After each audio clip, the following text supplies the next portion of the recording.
How we doing there, everybody? Let me know in chat how everyone's doing out there, how my audio sounds, and what you guys thought of Night of the Seven Kingdoms, episode 3. Um, I was nice to see a couple people there in chat. I was busy yesterday, so we're doing this one a day later than my previous recaps. Audio sounds good. Thank you, thank you. That means we can get started as people start rolling in here. I don't know if I ever said it, but the reason I have this Hold Your Horses stream is starting soon slide at the beginning is so that like any of you who are watching live can get through the 15-second ad or whatever, so that you don't miss the start of the stream. But people should be rolling in here, so let's just start talking about Night of the Seven Kingdoms, episode 3.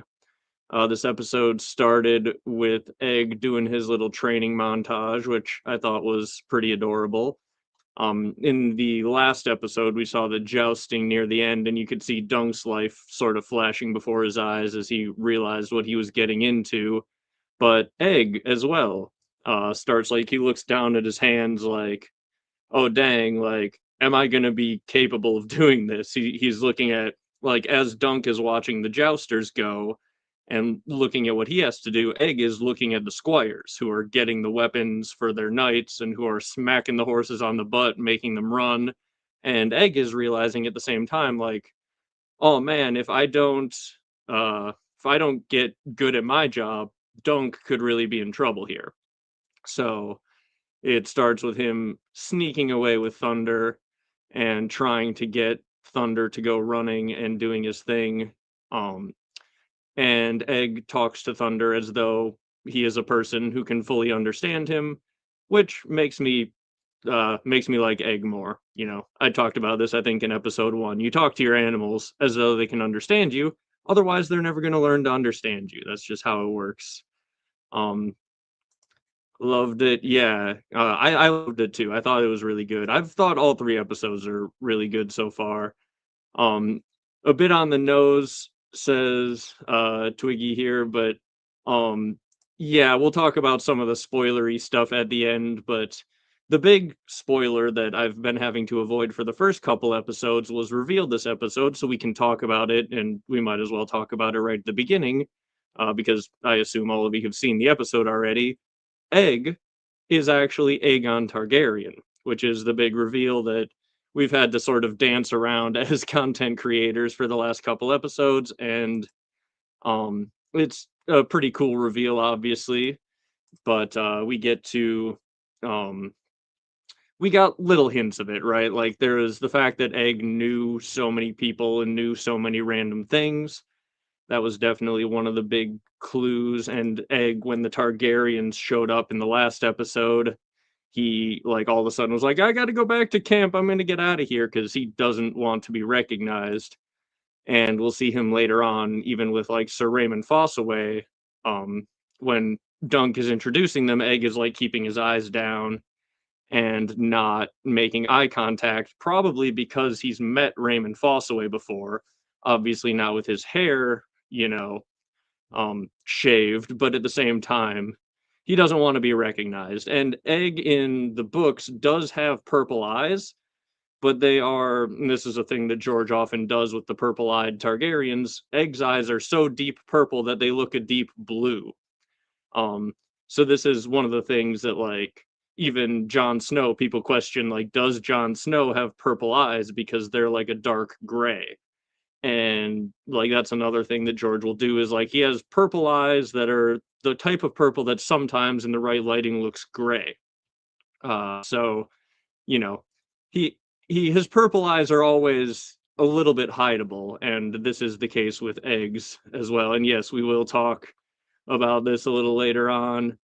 And yeah, I'm pretty happy with the show so far. But yeah, so here we see Egg um holding up the sword, being like, "Take it quick, Sir Duncan." He's practicing handing Duncan the sword and the lance because yeah, as I said, Egg if he doesn't do his job and if he doesn't do it quick enough, Dunk could really be in trouble here.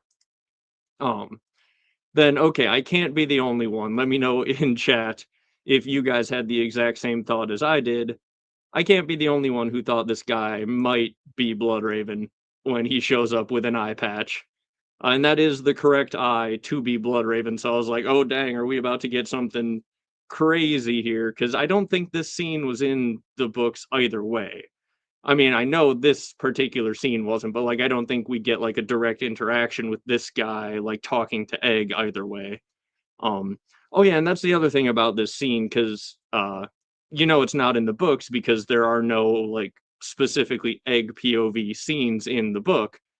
Where this is, I think, the first one we've had in the season so far, where it is like Dunk is asleep. This is from Egg's point of view, and I'm kind of glad we're getting that.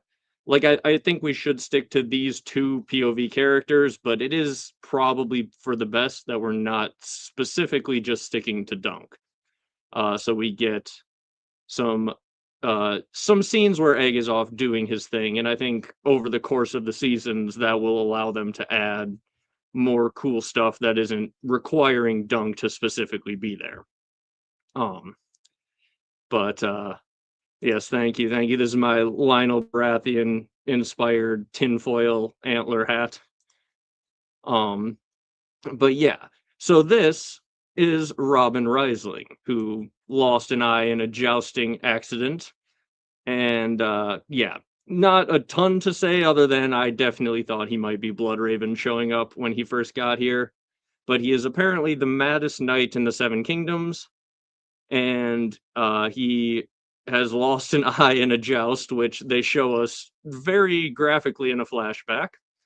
Um, so yeah, yeah, he is an absolute crazy dude. I love it too. He refers to himself as we, which, as I said, Egg in this scene talking to the horse as though it's a person makes me trust him more. Referring to yourself as we makes me trust you less. So we get a little bit of each side of the coin here. Um, and yeah, big Odin energy for sure. And yes, the band of this is tinfoil and a bit of duct tape. And yeah, they are showing us at least like one crazy scene each episode, and I think the eye hanging out of his socket as he keeps jousting is probably the craziness at the beginning of this episode for sure. Um, but yeah, so I like this character, and Egg basically like has to convince him that he hasn't stolen this horse, and the way that he does that is Thunder is like angry at Robin Reisling for trying to take him, and then he's calm with Egg, so Robin's like, okay, that tracks. I guess this is your horse. Um, so yeah, another example, by the way, of Egg knowing someone who a random orphan boy would probably not know, which, as we talked about earlier, is because he's Aegon Targaryen. That's why he knows all of these random people and random knights. Um, then he returns to camp, and we get this. Well, first of all, Dunk says he's going to give him a knuckle sandwich for sneaking off without leave, without telling Dunk. But Egg was training, and Dunk instantly like you can tell Dunk is trying to be the hard ass like Sir Arlen was to him, being like, well, you'll eat my fist if you don't do what you're told. And then instantly he's just like, nah, that ain't me. I can't actually do that. So he instantly is like nice to Egg and shows him how to stitch and things like that. So that's kind of cute. And then this was one of my favorite scenes from this episode in particular. Egg singing the song about the Blackfire Rebellion. Um, we get, I don't have all of the lyrics here, but basically all of them are leading into what you think is going to be a dirty line due to the rhyming scheme, and then it has like a twist, right? Um, which I thought was very cool and very cute. The some added in-world lore for the show, right? Showing us a song that we don't get to see in the books. So yeah, I thought it was really good. Um, and yeah, that's definitely one of the better scenes in my opinion. And then here, Dunk is like fully prepared, like he's nervous as can be. He works up the courage to be like, okay, now is the time. Now we got to go get my armor. Let's go, Egg. We're ready to go. And Egg's just like, why? You can't even challenge today, bro.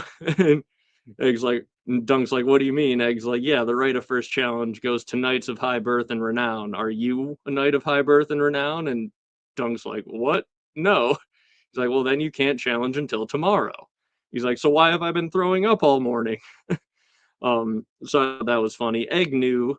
That's why Egg took the horse and like was tiring him out and doing his training and stuff, because Egg knows that they can't even joust today. So this is a training day. But Dunk apparently had no idea. So then they go get some breakfast, and Egg is cracking an egg. It's a double meaning, you see.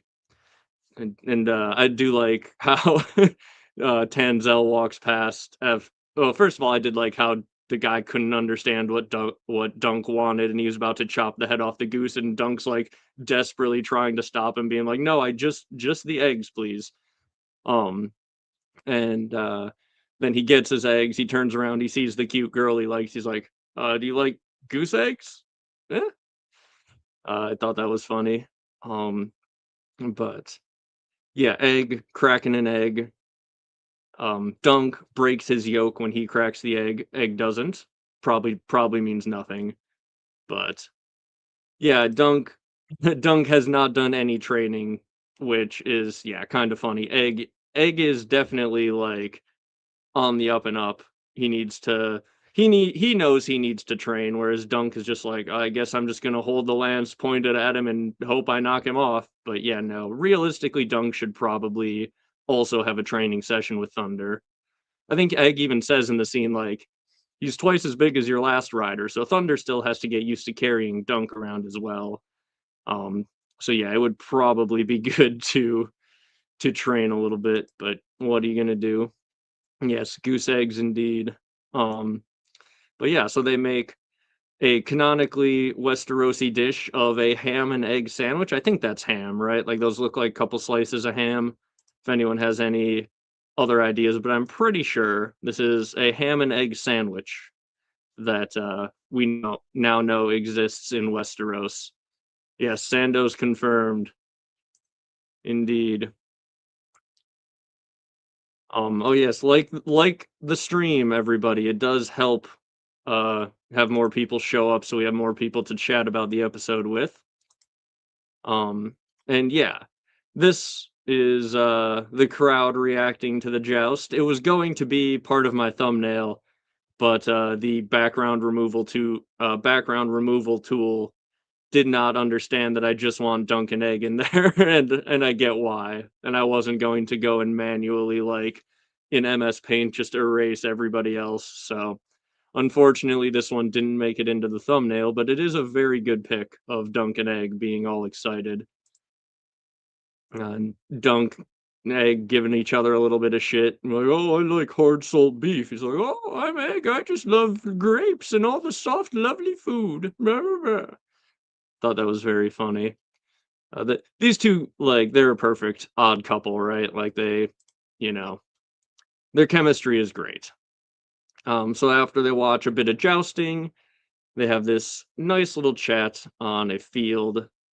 Um, and he's just like, yeah, I could be happy here for a long time. Or he's like, I could be happy in a place like this. And Dunk's like, you are in a place like this. He's like, I meant for a while.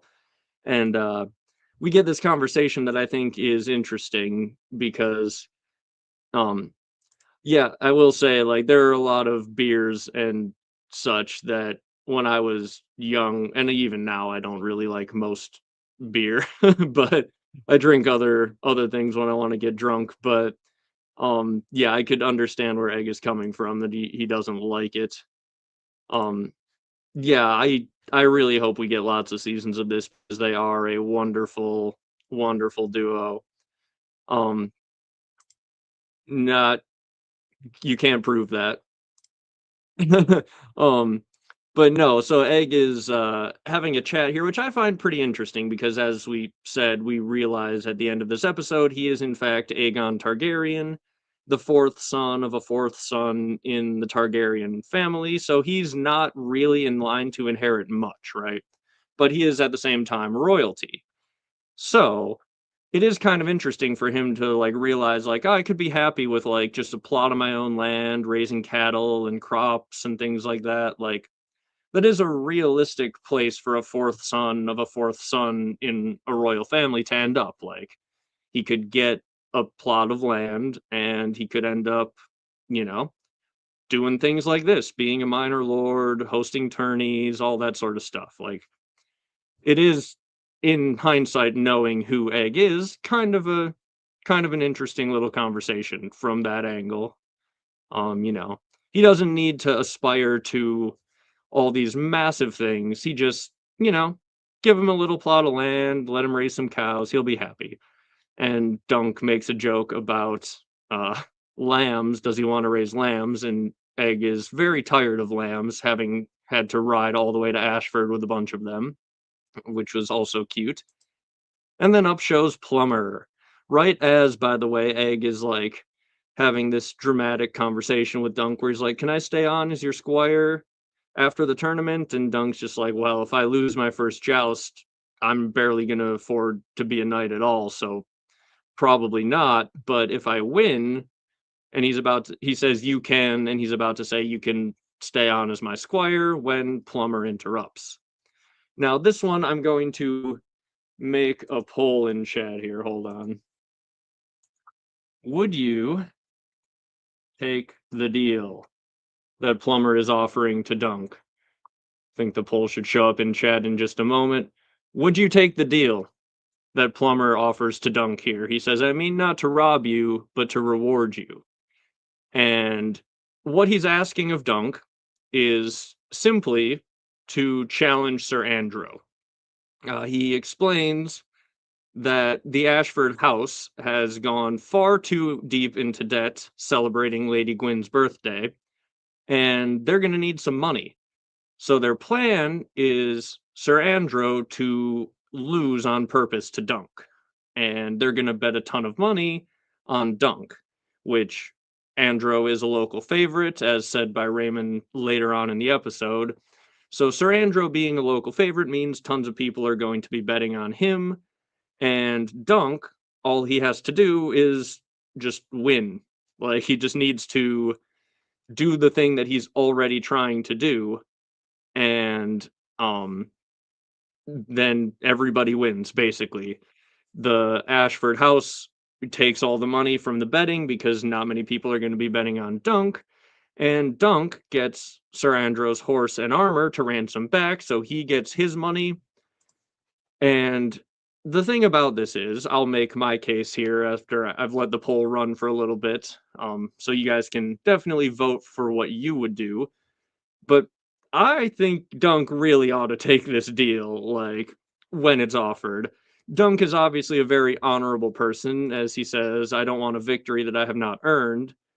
But at the same time, like, I don't know. It's, yeah, like, it is respectable in a way for Dunk to not say yes. But at the same time, if due to the nature of the world that you live in and just the place you are at in society, your entire life rests on winning one round of jousting, and then someone comes along and says, "You, like, we will give you a win in this round of jousting. It is mutually beneficial for us for you to win." Like, you know, it's it's hard not to take the deal. If my entire life savings was resting on, like, if I've bet my house, my car, and my entire future as like a knight, so therefore like my future income and career was all resting on winning like a pickup basketball game, and this other guy was like, "Man, I really don't want to keep playing pickup basketball in this tournament. I want to go home, so I'm gonna lose. You just got to beat me." I'm gonna take that deal, right? Like, that seems like a win-win-win, as Michael Scott would say. Um, and yeah, almost anyone would take the deal. It speaks to Dunk's real motives that that he refuses. He feels like a fake knight but wants to be a real knight. I definitely think there is something about that. And yeah, he lied about being a knight. Why would be honorable about this? I kind of agree, right? Like, it's pretty heavily implied that Dunk has already lied about being a knight. If he lies about one jousting win. I don't think it's any gigantic stain on his honor. Um, you're not a real knight if you take the deal, or if you're oh sorry, if you're not really a knight, you take the deal. Okay, yeah, yeah, yeah. Um, yes, that's the thing. Like, well, and it's like I don't know, man. I think we've seen in this world most knights would probably take this deal, but like what it all just comes down to me is like Dunk is poor as hell. Like if it were a normal circumstance, I could see having reservations. But Dunk has bet his entire life and life savings on this single joust. You take that deal, in my opinion. Like, I would be voting yes. Currently, the poll is at 80 to 20 voting yes. I'll leave it open for a little bit. But yeah, I would take the deal personally. But, maybe I am a dishonorable knight. I don't really know. But, in normal circumstances, you could have reservations. Your entire life savings on the line. I'd say you got to take it. Um, so yeah, then after they have this little conversation, we go back for more jousting. Um, he lied about being a knight because he wants to be a knight, not for money. It's the same motive either way. That's a fair point. Like he wants to be honorable and do the right thing, but you can't do that without money. Like, you know, it is. I'm trying to like think of a reasonable real world comparison, I guess. Like, I don't know. It's almost like if someone was like, "Hey, we're gonna rig the lottery. You buy the winning ticket, and we'll split it." Like, is it wrong? Absolutely, absolutely. Because like that's the thing. A bunch of like the gold that they will get to pay off, and like this is me making the counter side of the argument. The gold that they will earn from this bet is reasonably said to be coming from all of the small folk and random people who are betting on Sir Andro. So in that respect, you are kind of taking money from like a ton of small folk in order to pay Lord Ashford. But at the same time, if you have already spent your entire life savings and mortgaged your house and car and like bet your career on winning this lottery, you know, I don't know. And there is also the fact that like he might already win anyway. Like if it was a lottery where you had a 50-50 chance to win anyway and they were just like, "Okay, we're going to make it a 100% chance and then we both win." It's I don't know. It's tough to come up with an exact real life scenario where you're like, "Hey, go win this thing you're already trying to win." Um but yeah, I don't know. I don't know. It is a tough choice if you're trying to be honorable, but again, your life savings is on the line. I'd say you take the deal. Um, so yeah, then we go back for more jousting, and we get this look at Aerion Targaryen, Aerion Brightflame in his cool demon armor here. His horse dressed like a demon, he's dressed like a demon. Uh, Definitely some of the coolest armor and horse armor that we've seen throughout the shows so far. Um, but yeah, he's got his demon mask, his horses got a demon mask, and he challenges um is it Harding? Is it Harding that he challenges? Sir Humphrey Harding? I think I'm remembering that correctly. And so we get the line where he says, come out, little knight." And that was in one of the trailers implying that he was talking to Dunk. So like that is where that line came from. If you remember in one of the trailers, there's a scene where Dunk is staring down at what's probably like a puppet head, and he's he hears Arion saying, come out, little knight, it's time to face the dragon." And that line is actually said here as he's challenging Humphrey Harding. Okay. It is Harding. That's what I thought. Um and then Egg, again, we don't know yet that Egg is Arion's younger brother, so Dunk is wondering why, but Egg is shouting, kill him, kill him." And Dunk in the books, he like doesn't know why Egg is saying this, and he doesn't know who Egg wants to be killed, but we now know, in hindsight, that he wants Arion to get killed in this joust for, understandable reasons. And Dunk notices his lance is too low, and then we get a scene which I won't show you so that YouTube doesn't get mad at me for showing all of the blood on screen. So you just get to see the reaction of all of the people, Lady Gwyn and Baelor and the entire crowd, all freaking out because he stabs the horse just directly through the neck on purpose, which also he does after he like jukes the first tilt, right? Like they're going at each other and Arion just swerves his horse so far away that neither of the lances are ever going to connect, which the whole crowd boos. I don't know jousting etiquette, but I feel like that is another thing that you just don't do, right? Like you don't just like it was just a waste of a tilt because Arion just completely stops playing basically. It's like if you're going to a sporting game and one team is just like blatantly breaking the rules. Um, but yeah, so then it gets even worse, and Baelor, you can see he's just so disappointed. And yes, he does it because his father Maekar is not there, which we did get them saying the name Maekar more correctly. So we talked about it last episode. They introduced him. It sounded like he was saying Mirkar, but the same guy says Maekar this episode, so I do think that was just a bit of like the audio sounding a little bit weird in the last episode where he was enunciating Maekar and it sounded like Mirkar. But yeah, no, Maekar is not there. He's looking for his kids, one of whom is Egg. The other is that drunk guy in episode 1. Um so yeah, Egg is horrified by everything that's happening, as is Dunk, as is pretty much everyone in attendance, and someone throws a rock at Arion and hits him right in the head.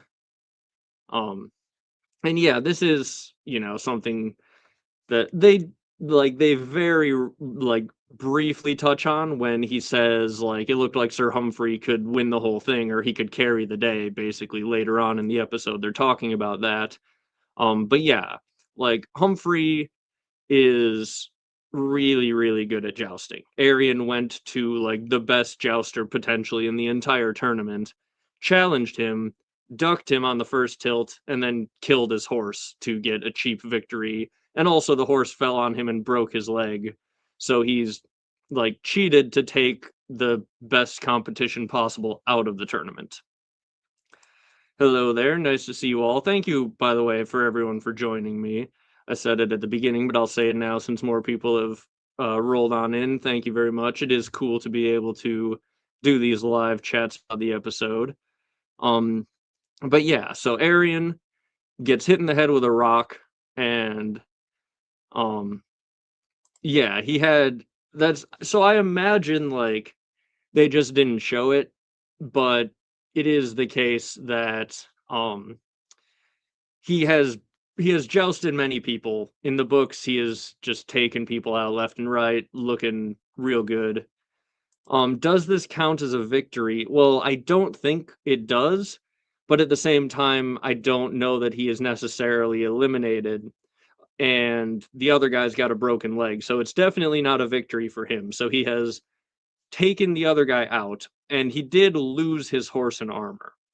So it was the case of like he had to pay the penalty of losing. The other guy got the reward of winning, but Arion is still able to continue jousting and the other guy is not. So it's, a bit of a mixed bag in that respect. But no, it doesn't like count on his career record. It doesn't go down as a victory for sure. And yeah, it would have been nice if that rock was like a couple inches lower, but it just catches like the chin of his helmet and knocks the helmet down. And then the crowd is so mad that they're just like rushing the jousting arena, and the Kingsguard have to be running out there in full armor. Very cool armor. Very cool white Kingsguard horse armor. I like this a lot. Hey, Jackie, nice to see you. Nice to see everybody rolling in here. Is he disqualified? I don't know. I don't recall exactly what they say. They might disqualify him from the tournament. I don't think they mention it in the episode. I'm trying to remember if he's disqualified from the tournament in the books. He might be. I know they give away his horse armor as though he has lost.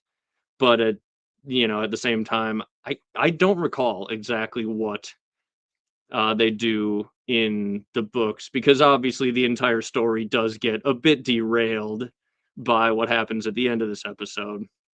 Um, but yeah, um, it's the Kingsguard in their cool, awesome white Kingsguard armor rush out there to help hold back the crowd, who is all trying to uh, rush the jousting arena, and all the Ashford guards like form a big line with their weapons holding people back. We see one dude just get punched directly in the face. Um, and yeah, the horse armor for the Kingsguard is also very cool. Like, they are killing it with the armor in this show as well.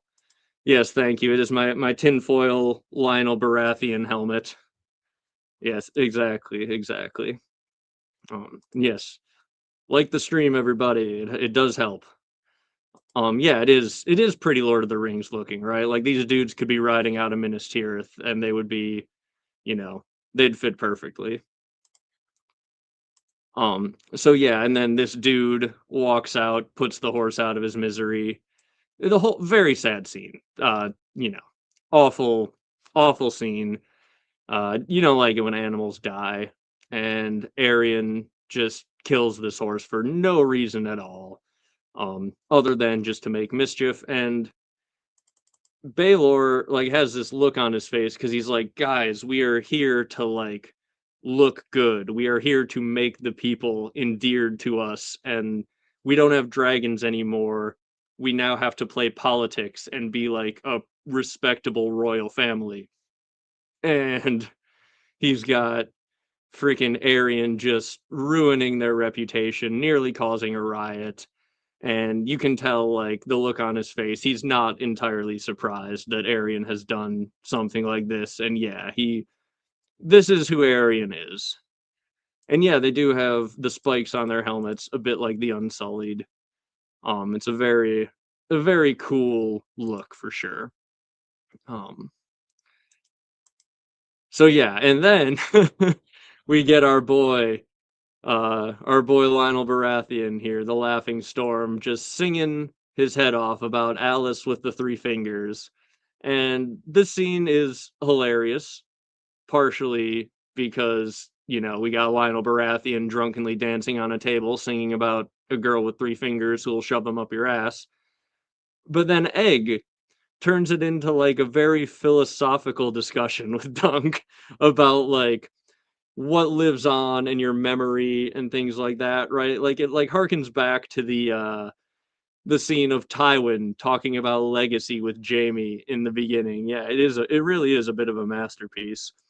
Um where Tywin is talking about with Jaime, like, your name, that is what lives on after you're gone. Your name, your legacy. And Egg is just like, do you suppose there really was an Alice? Do you think her name was really Alice? And Dunk's just like, probably not. Like, he supposes there probably was a girl who did the things in the song, but her name probably wasn't Alice. It's just a good name to write a song to.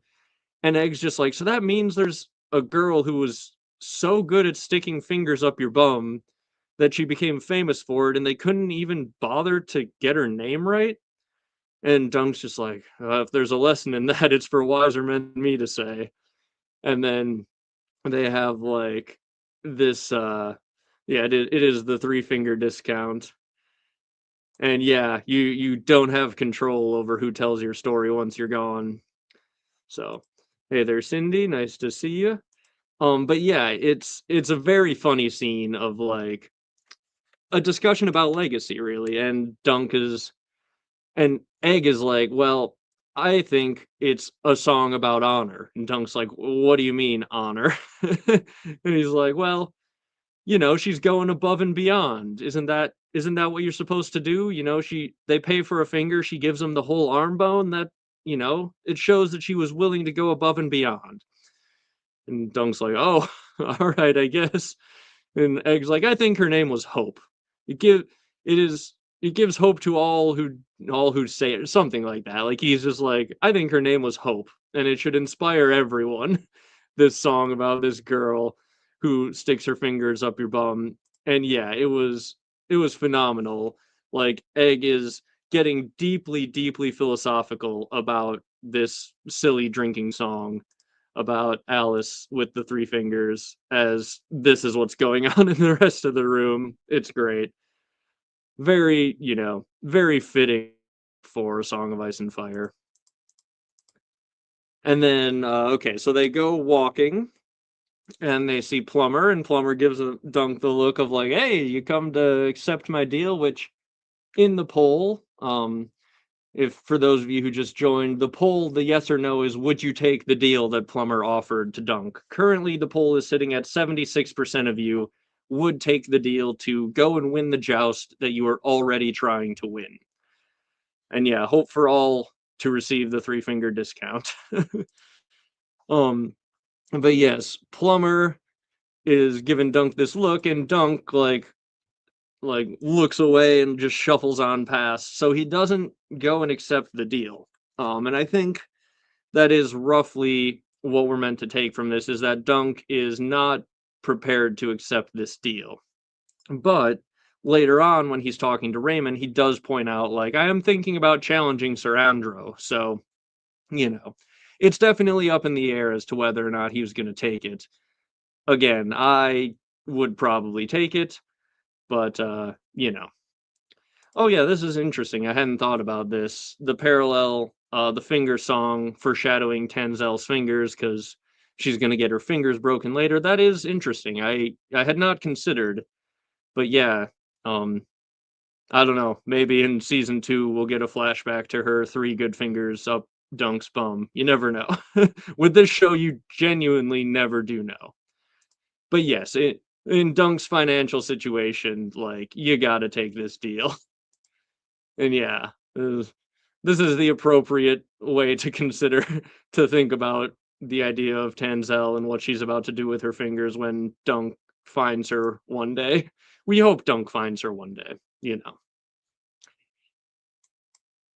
Um, but yes, okay, so this is a scene that we'll talk about a bit now, and we'll discuss the veracity of these at the end once we get through like the main episode talk, and we'll get to like spoiler zone to discuss how we feel about the future of these.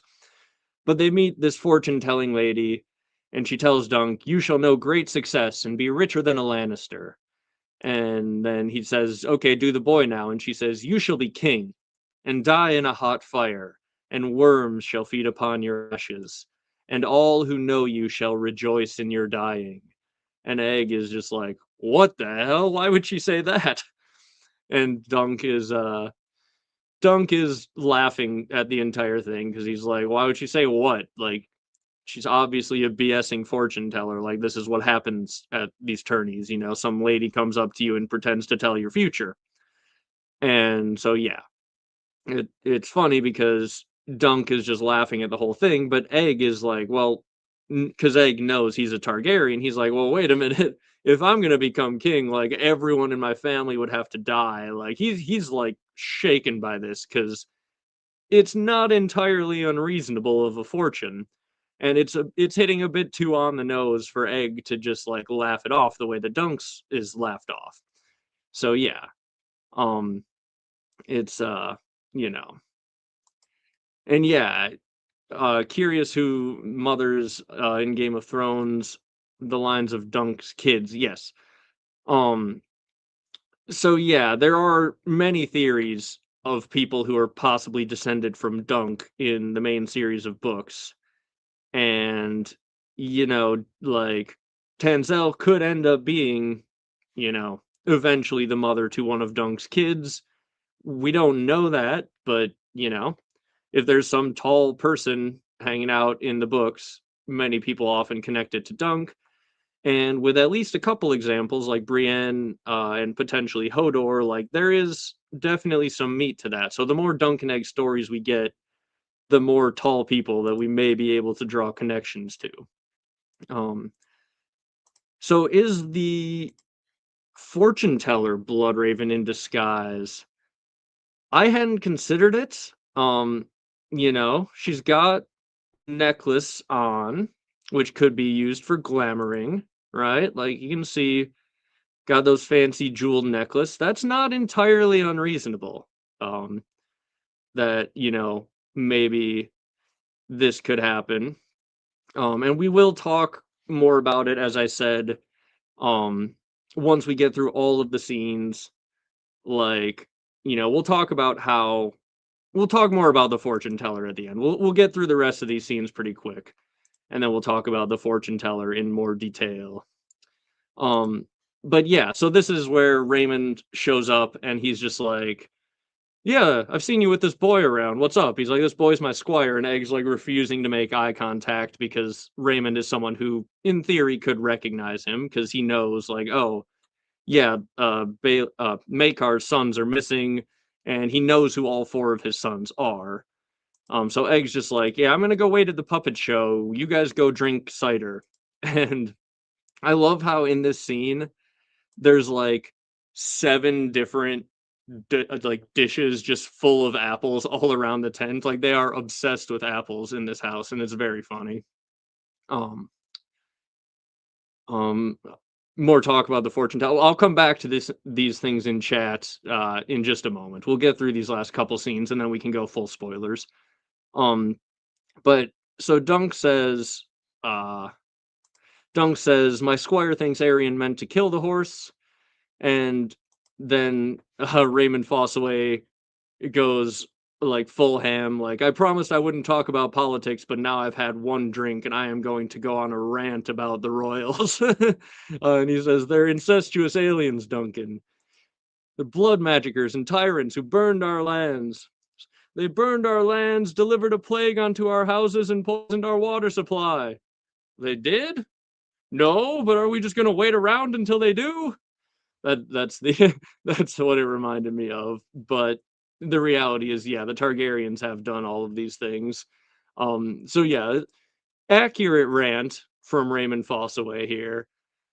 Yes, he does go full treason for sure. A little treason as a treat. And yeah, three ciders deep, and he's ready to support the Blackfires. Absolutely, absolutely. Yeah, just apples all over the place. Um, yeah, if only he could have worked an apple pun into this whole thing. And yeah, Raymond is spitting for sure, for sure. Um, but yeah, he's like, I got a bit carried away there. Sorry, bud. I love this face as he says it too. He's just like, sorry, I've been drinking apple cider all day. Don't start talking politics with me. um and Dunk's just like, yeah, yeah. And you can see a little bit of like you can see one of the like seven dishes of apples just all around the tent. It's very good. Meanwhile, Egg is chilling here watching the puppet show, and they must have a bit of a rotating cast of how they do this because Tanzel is now playing Serwyn of the Mirror Shield, who hides behind the shield, and then Arion walks into the tent and he's watching, and he's not looking entirely pleased, but at this point he's, curious. He's like, "Oh, it's a dragon. I am a dragon. I wonder what's going to happen to this thing." And then she stabs the dragon in the neck, turns around, and Arion is very unhappy about it. And then we cut back to these guys still having a chat about how Makar wasn't there. That's why Arion was being such a dick at the joust. And he asks about, he's like, oh, which of his sons are missing? And he's like, well, the first one, who's a drunk, Arian's cruel. The third one is so useless they sent him off to the Citadel to make a maester out of him. And then the fourth one, and he says, as he says the fourth one, Egg runs in because Egg is the fourth one. It's a good bit. But yeah, when he's talking about how the third one is so useless, they sent him off to the Citadel to make a maester of him. They're talking about Maester Aemon, the super old guy from the main show. You know, the guy who's just like grabbing Jon Snow. He's like, when the gods were cruel, when they sought fit to test my vows, they waited until I was old. And yeah, that's him. He is Egg's brother. He's Egg's slightly older brother, Aemon. So yeah, does give us a bit of perspective as to how far in the situation or how far in the timeline of these TV series we are. People who are young in this series can be old in Game of Thrones. And so yeah, Egg runs in and says that Aerion is hurting her, he's hurting her, and Dunk runs over to the tent, pushes past the guard who is like not being very useful at all. Like Dunk just like walks around the first guard, and then he sees Aerion break Tenzel's finger, and Dunk just sees red and just charges right at him. He hits Aerion with the old 1-2, gives him the right hook, the back of the hand, tosses him on the ground, and then kicks him just directly in the face. So, yeah, not a thing that, you know, is advisable to do to a royal prince in this setting, but it is also pretty understandable when he is just cruelly breaking the finger of your crush for literally just doing her job. So, Aerion eventually stands up after like it takes like 4 people to subdue Dunk and make him stop just beating on Aerion, and he stands up with a bloody face and a bit of a pouty lip, which he's always had the pouty lip, but it's a little bit bigger now. And he says, "You've loosened one of my teeth. Why don't we start by removing all of yours?" And they're about to just full on curb stomp Dunk, because as Aerion says, the dragon ought never lose. And then all of it is stopped because Egg runs in shouting, "No, stop, don't hurt him, don't hurt him." And Dunk's like, "Shut up, stupid boy, they're gonna kill you too." And he's like, "No, they won't." And Egg knows the names of all the guards, and Dunk is like, "What the hell is going on here?" Aerion says, "What happened to your hair?" And he says, "I cut it off, brother. I didn't want to look like you." And then we get the dramatic music as Dunk, like to his horror, recognizes, like, "Oh, wait a minute now." This is Makar's missing son. Like, this kid I've been hanging out with the entire time is a royal Targaryen. So Dunk is freaked out for like 17 different reasons in this moment. And the audience finally understands the secret that has been sort of building for the entire, the entire first 3 episodes of the show. It is Egg is secretly Aegon Targaryen. So yeah, that is the end. If anyone who doesn't want spoilers to be talked about in your presence, if you have any pressing questions, ask them now, because otherwise we are going to go into spoiler territory. Because there's a lot of spoilery stuff to talk about. But yeah, yeah, he wasn't doing the best job of it. Like I am curious if any of you before you leave for spoiler zone time, if any of you didn't know, I imagine most people who are watching this stream knew who Egg was. But if you didn't know beforehand, or if you have friends who you're watching with who didn't know beforehand, like did you figure anything out before it was revealed? I am kind of curious. I have some friends who don't know the books, but and yeah, hit like on your way out if you are leaving. But like, so one of my friends is watching the show, but he knows like not the entire novella, but he knew who Egg was. So this is kind of one of those things where it's like, even if you haven't read the Dunk and Egg books, a lot of people know who Egg was.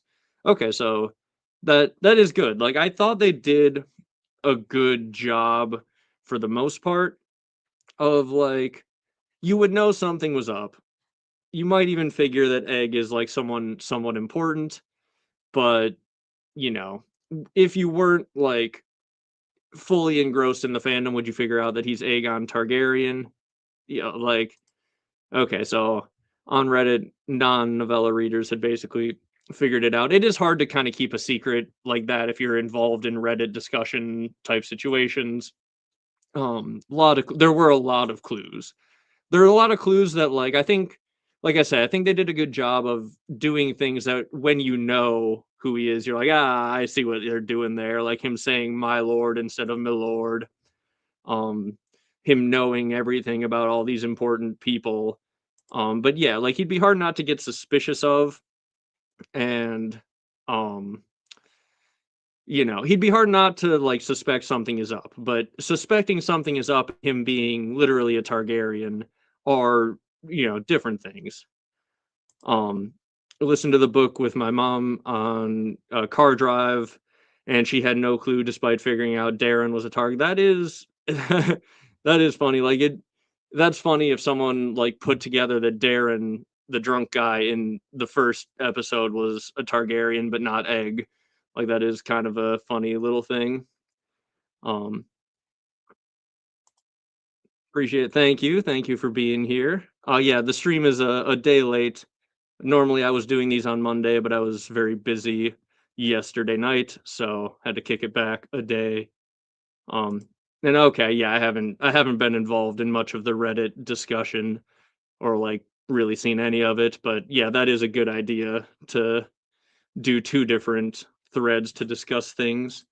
But okay, so for those of you who are ready for it, we're gonna go into full spoiler section, and I'm gonna go back in chat a little bit so that we can start talking about this fortune and like is it going to be accurate. um so spoiler warning for anyone who wants to get out of here. Now is your shot. And okay, so I did see, um this is something that I had thought about as well. The worms feeding on your ashes. Like there's many people in the fandom, and I think it's a reasonable suspicion that there is something about the ritual to originally create dragons that may have involved fireworms, which are these like beasts that live underground in Valyria and breathe fire, and they're not dragons, but they're not that far off. Like they have some characteristics of dragons as well. So, like, if original Valyrians used fireworms to create dragons, could it possibly, um, could it possibly be the case that Egg had acquired some fireworms and had them present at Summerhall and was trying to do something with them to hatch dragons? That it's a tempting thing to think about. Uh, because she says worms shall feed upon your ashes after you die in a hot fire. And like, man, it does make a lot of sense. Um it does make a lot of sense that Egg, if he has access to fireworms that somehow could get them into Summerhall and like would be trying to do that.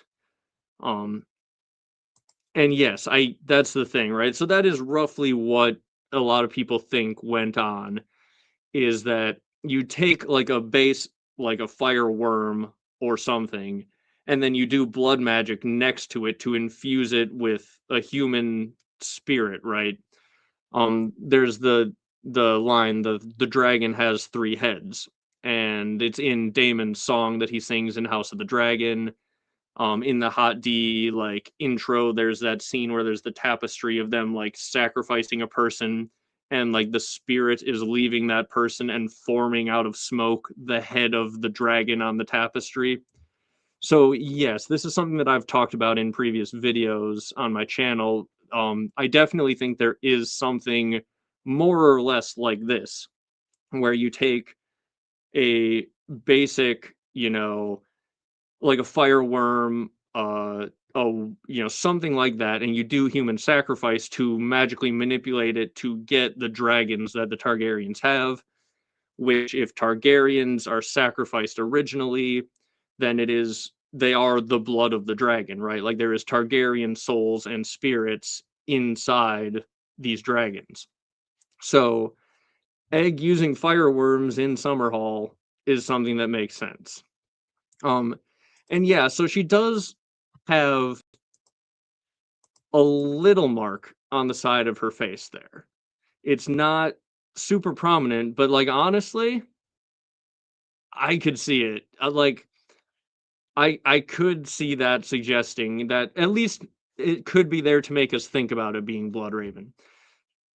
So if we're trying to um if we're trying to put together clues that she could be Bloodraven, she's got this big necklace on, and these jeweled necklaces are used for glamours, and she's got this mark on the side of her face where Bloodraven has his mark. Now, a glamour could get rid of the marking there for sure, but you know, the fact that there is something there, and I think it's like a pimple if you look, or like not a pimple, like a mole type thing, but it is like a somewhat prominent red mark on the side of her face that Bloodraven has his mark on, and it's mostly covered by shadows. So yeah, like I'm very open to the idea of this being some Bloodraven-y shenanigans. Um, I don't get too many Child of the Forest vibes from her, and I am like of the people who think there's a bunch of children of the forest glamoring themselves as people. Like I am at the top of that list for sure. Um, and like many woods witches, definitely I feel like could be children of the forest in disguise for sure. So, it is possible, but give off uh she doesn't give off Child of the Forest vibes to me as much as she gives off Bloodraven vibes. Yes, I have Children of the Forest pilled the community. I hope so, because like it is, I think, just not even subtext. It is just text that Leaf spent her time, you know, living as a person in a glamour, pretending to be a person for like a long time. And while this show is going on, she was probably out there pretending to be a person. So like if she is a Child of the Forest, she could be Leaf. You never know. Um this is something I've definitely talked about too, but like I think Bloodraven met with Leaf before they went back to the cave. Because Leaf was out there walking the world of men. She's now in the cave with Bloodraven. Bloodraven is using glamours and magic and things like that. I think he learned some of that before he went north to the cave. Like I think the reason he ended up in a cave with Children of the Forest is probably because he, he was out there he was out there interacting with either green men or Children of the Forest on some level. And yeah, how many fingers does she have? That is a good question. I think in these screenshots, well, she's got her pinky bent in there, but I think I think she is using all of her fingers. But you know, if I go back and watch the scene and she's not ever using her pinky, maybe that does give some more Child of the Forest vibes. And yes, he definitely did learn from Shiera Seastar. Um, but he didn't end up in a cave with Shiera Seastar, you know.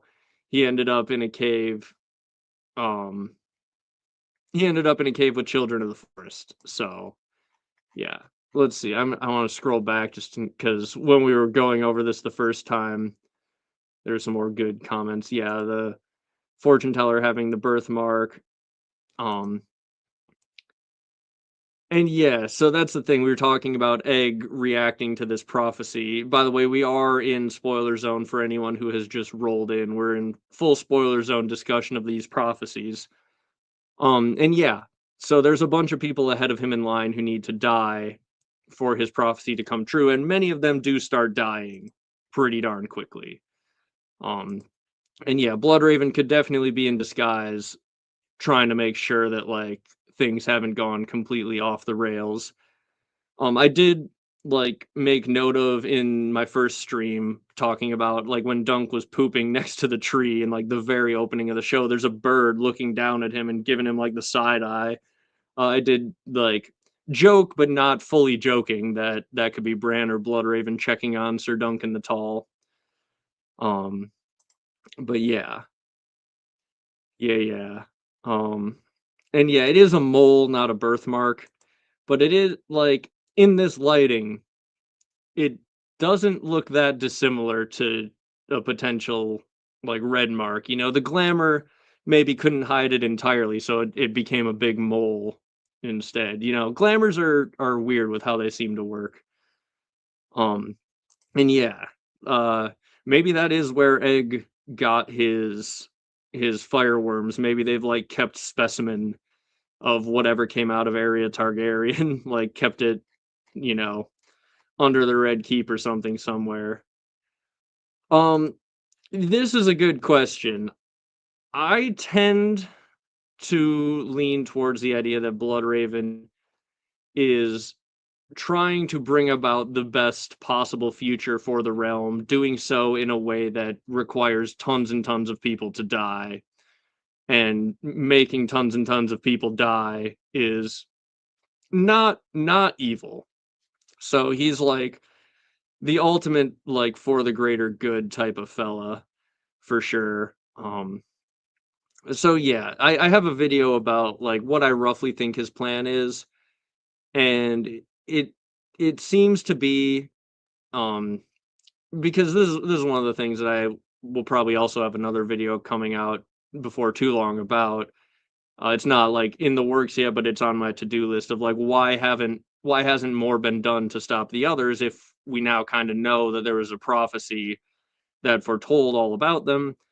And I think in Bloodraven's mind, what needs to happen is that the others do need to come back. Like the others are going to remain a problem forever until they come back. Like the system which created the others has been in place for thousands of years and requires like blood sacrifice to the weirwoods to survive and all these crazy things happening. And I think what needs to happen for Westeros to truly be free from the threat of the others and this control of this weirwood blood sacrifice like system is that the others need to come back and be defeated once and for all. So for the others to come back, in order to be defeated once and for all, and the wall to be brought down and all this stuff, you need the Night's Watch to be weaker. You need the old ways to kind of fade so people don't keep feeding blood into the weirwood trees. And all of those things are happening. So I think, like, in general, Bloodraven is looking out for the realm in his own very special, very dark, greater good type of way.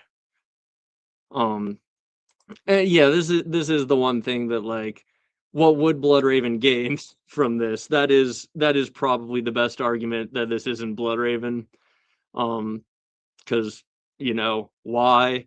But at the same time, maybe he wants Egg and Dunk to be influenced by this in some way, like so we think about this is a very similar prophecy to what Cersei got, right? Like she is pretty darn directly just told this is what's going to happen in your future. And that prophecy ends up driving her to to basically make those things happen, right? Like Cersei is straight up told you will marry the king, he will have 20 children and you will have 3 and gold will be their crowns and gold will be their shrouds. The Valonqar will choke the life from you. And then all of the paranoia about her children dying leads her to like not trust anybody and throw away alliances and do all these crazy things. So like I don't know, maybe giving Dunk the boost in confidence of like you will be very successful and richer than a Lannister will be something that like influences him in positive ways, and scaring the hell out of Egg might be something that influences him in a way that Bloodraven needs. That's the only thing I could think. Um, it's the only thing I could think about in terms of why Bloodraven would want to do this, but you never know. And yeah, he does seem to be trimming the family tree. Um, yeah, yeah. Egg seems pretty influenced. So yeah, I don't know. It could definitely have some influence on Egg that maybe will be useful. But okay, let's talk about like the actual meat of this prophecy for Dunk. Because I've seen some people in their reactions to this saying like, well, he's not going to be that rich because again, we're in spoiler zone. If anyone just joined late, I'm about to say some big spoilers for where these characters go. But Dunk will end up being the Lord Commander of the Kingsguard. He will end up being named to the Kingsguard because, as the fortune teller says, Egg will become king. So, Dunk, ending up, he will be greatly successful. Will he be richer than a Lannister? Many people have pointed out you don't seem to make that much money by being Lord Commander of the Kingsguard, but I would say he's richer than a Lannister. He's not richer than like the head of House Lannister, but I would imagine he ends up richer than many Lannisters, and he will never need for money as Lord Commander of the Kingsguard. So honestly, I think, and yeah, it could be like rich in another way, but like I don't know. If you go by the text of specifically what she said, even if you assume she's talking money, I think this kind of tracks, right? There will be certain Lannisters at the very least that he's richer than. Those stupid Lannisport Lannisters at least, right? Like, you know, he'll he'll be richer than a Lannister at least. Like at least one of them. So yeah, I think this tracks. Yeah, he gets all those sapphires from Tarth, right? That's, he's set. How can you not be set when you get a bunch of sapphires? Um, but yeah, it could definitely be that he's rich in some non-monetary way for sure. But like I said, I think, you know, yeah, 4 pages in the White Book. Yeah. Sir Duncan the Tall is like one of the most famous Kingsguard ever. And if you watch season 1 of Game of Thrones, like that is one of the stories old Nan wants to tell Bran. I don't think she says it in the book, but in season 1 of Game of Thrones, she's like, "You love the story of Sir Duncan the Tall. That was always one of your favorites. I'll tell you that one." When Bran is in like his mopey, like understandably mopey situation because he can't use his legs anymore.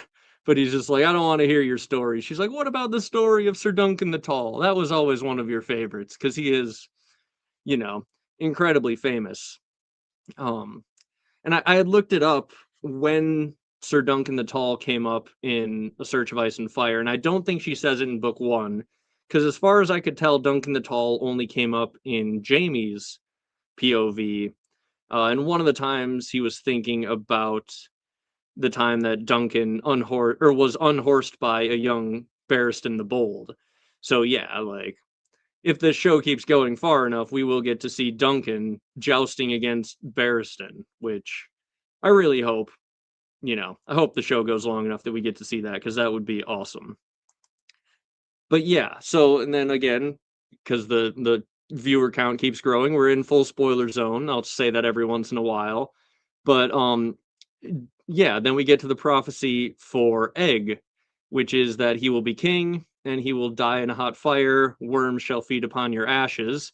And we talked about that already, that definitely could imply fireworms were at Summerhall, which is something that I feel like is worth looking into for sure, especially considering we know how closely Ira Parker's working with George on this show. So like, it gives the show the value of being able to use things in it for theories.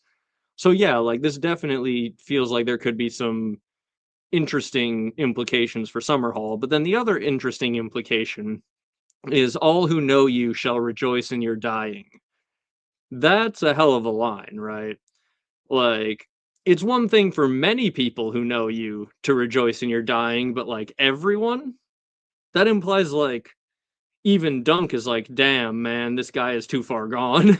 Because obviously Egg seems like he's on a path to eventually go a bit crazy and do something really crazy at the end of his life to bring back dragons. Aemon, I think, has a line in the main book series where he says, "Dreams killed all of my brothers."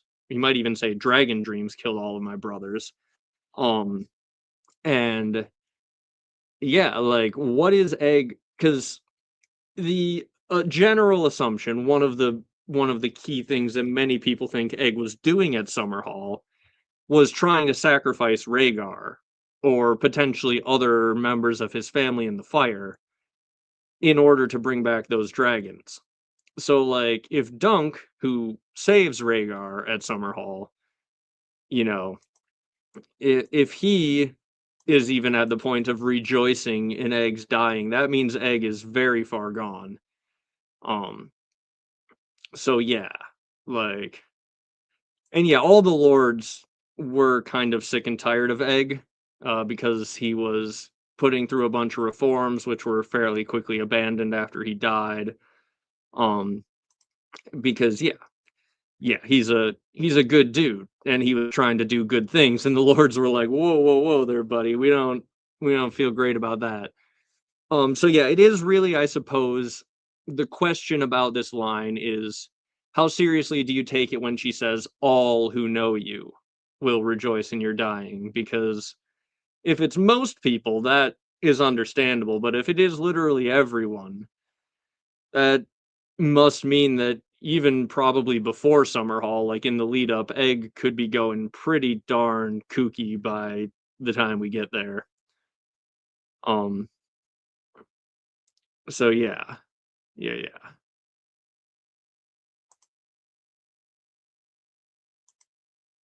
Yeah, that is a good line actually. Um, yeah, better men than Stannis have done worse things, in terms of, yeah, burning people.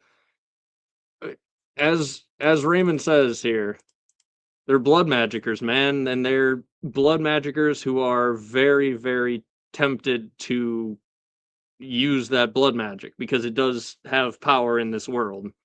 Um, especially in the case of, like trying to bring back dragons. Like, we know there is blood magic involved in the dragons on some level. Or at least we're pretty darn sure. I think we have enough evidence to say that. But yeah, it's yeah. And yeah, I really do want to know what happened at Summerhall. I hope this show goes far enough to eventually get us to Summerhall, even though it will be like 20 years from now, probably by the time that would happen. Um, but and that's like best case scenario. It'd be like 15 to 20 years, and then we maybe get Summerhall. But yeah, I want to know. Like, that is one of the things. That's the Dunkin' Egg thing that I think the fandom most wants to know. So like, I'm really hoping that we get the full commitment to this show, and we will eventually get there. So who exactly are the others, or who are the Green Seers in the wall that spawn the others? I like that theory a lot. Just trying to wrap my head around Bloodraven's role in it.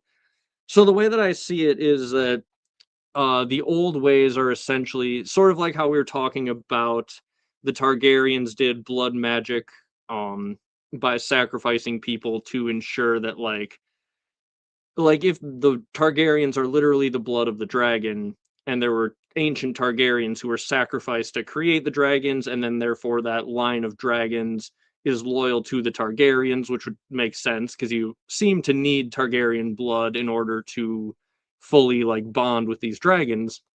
What it would be in the case of the others is it's the same thing but with ice instead of fire. So these ancient, powerful lords may have strapped themselves up to weirwood trees and birthed these shadow babies that are like permanently sustained because, unlike Stannis, where his life force is drained and the shadow can only last for a little while, these guys are strapped up to an infinite source of magic and life force.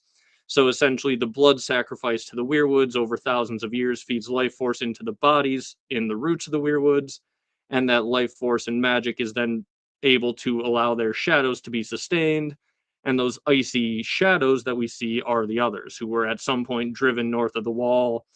The wall was built, and essentially, what I see the setup as is like these ancient lines, probably some ancient Starks, maybe other ancient powerful old ways houses as well, have cast their shadows beyond the wall, which is a line of weirwoods powered by the same blood sacrifice to the weirwoods, knowing that as long as those shadows are out there and the wall keeps them away, everyone will constantly be incentivized to forever feed blood into the weirwoods, which will A, keep those ancient people alive, keep the blood and life force being fed into them, and B, those people are incentivized to worship or serve their descendants. So similar to like the sacrifice of the Targaryen ancestors gives the Targaryens the ability to control the dragons and subjugate the people, the weirwoods are giving the lines of these ancient people the ability to control people in the same way. So there must always be a Stark in Winterfell, likely because some ancient person who's very well connected to the weirwoods will get pretty darn mad if Winterfell is ever taken from the Starks. Um, so this is, I've talked about it for hours and hours. I'm trying to give the short version of it here. But if any of you are watching and haven't seen I have like a whole playlist at this point, I think, about the others, like what the others are, who created them, what they want. Um, and more or less that's what I see it as. It's like a magical system of control that ensures blood magic is fed into the weirwoods so that the wall keeps the others away. But if ever they stop doing that, or if ever this old ways system is broken, the others will come back. And you don't want that to happen. So the main thing that you need to ensure is that you keep following the old ways, which, as I said, benefits those people. Now, Bloodraven's role in all of it is, I think, bringing that system to an end along with Bran. He's called the Last Greenseer, which is something that was brought up in the comments of a recent video. Like, we need to talk about the Last Greenseer as a title. And I've talked about it in the past, but not in a long time. So I've kind of put that on my list of like potential future video topics that would be a little bit shorter of a video. But like Greenseers are like the Pope, right? Like they're, and not really the Pope because there could be more than one of them at a time, but they're like cardinals, right? Like they're high up in the religion of the old ways. And like the Pope, they have the direct access to the god. Like they're connected to the weirwood and they can seemingly be the mouth for the weirwoods in the world. Like they can communicate with the people, but yet they are tapped into the divinity that is the weirwoods in this religion. And so, like, Bloodraven being called the last Greenseer is interesting because if you were to call someone the last Pope, that would imply that the papacy is ending after them. Now, it is also possible, though, that he is the last Greenseer because he's the last one left. Um, so there's really two ways you could take it, and I think the most obvious way to take it is that he's the last one left. But at the same time, Bran goes deeper down into the roots and he sees a bunch of other Greenseers who are tied up in weirwood thrones like Bloodraven, and their eyes follow him. So they're still there and they're still alive. It's possible that too much of them has gone into the trees, and then therefore they can't talk anymore. So maybe that's what makes Bloodraven the last Greenseer. But the other side of it is that he could be the last one who is ever going to become a full-on Greenseer, which would imply that Bran is going to, on some level, reject this, or at the very least, his plan for Bran is not for Bran to fully embrace this, get strapped up to a tree, and eventually, like, be a part of the continuation of this system. Uh, and as I talked about a little bit earlier, what I kind of see Bloodraven doing is forcing the deconstruction of this system by bringing the conflict to a head in a controlled enough manner so that the forces of the living will win. Like, you can never get out from under this system without fully destroying the others. If the others are potentially spawned from under the wall, then that means you need to bring down the wall, which obviously leaves the world of the living at threat from the others.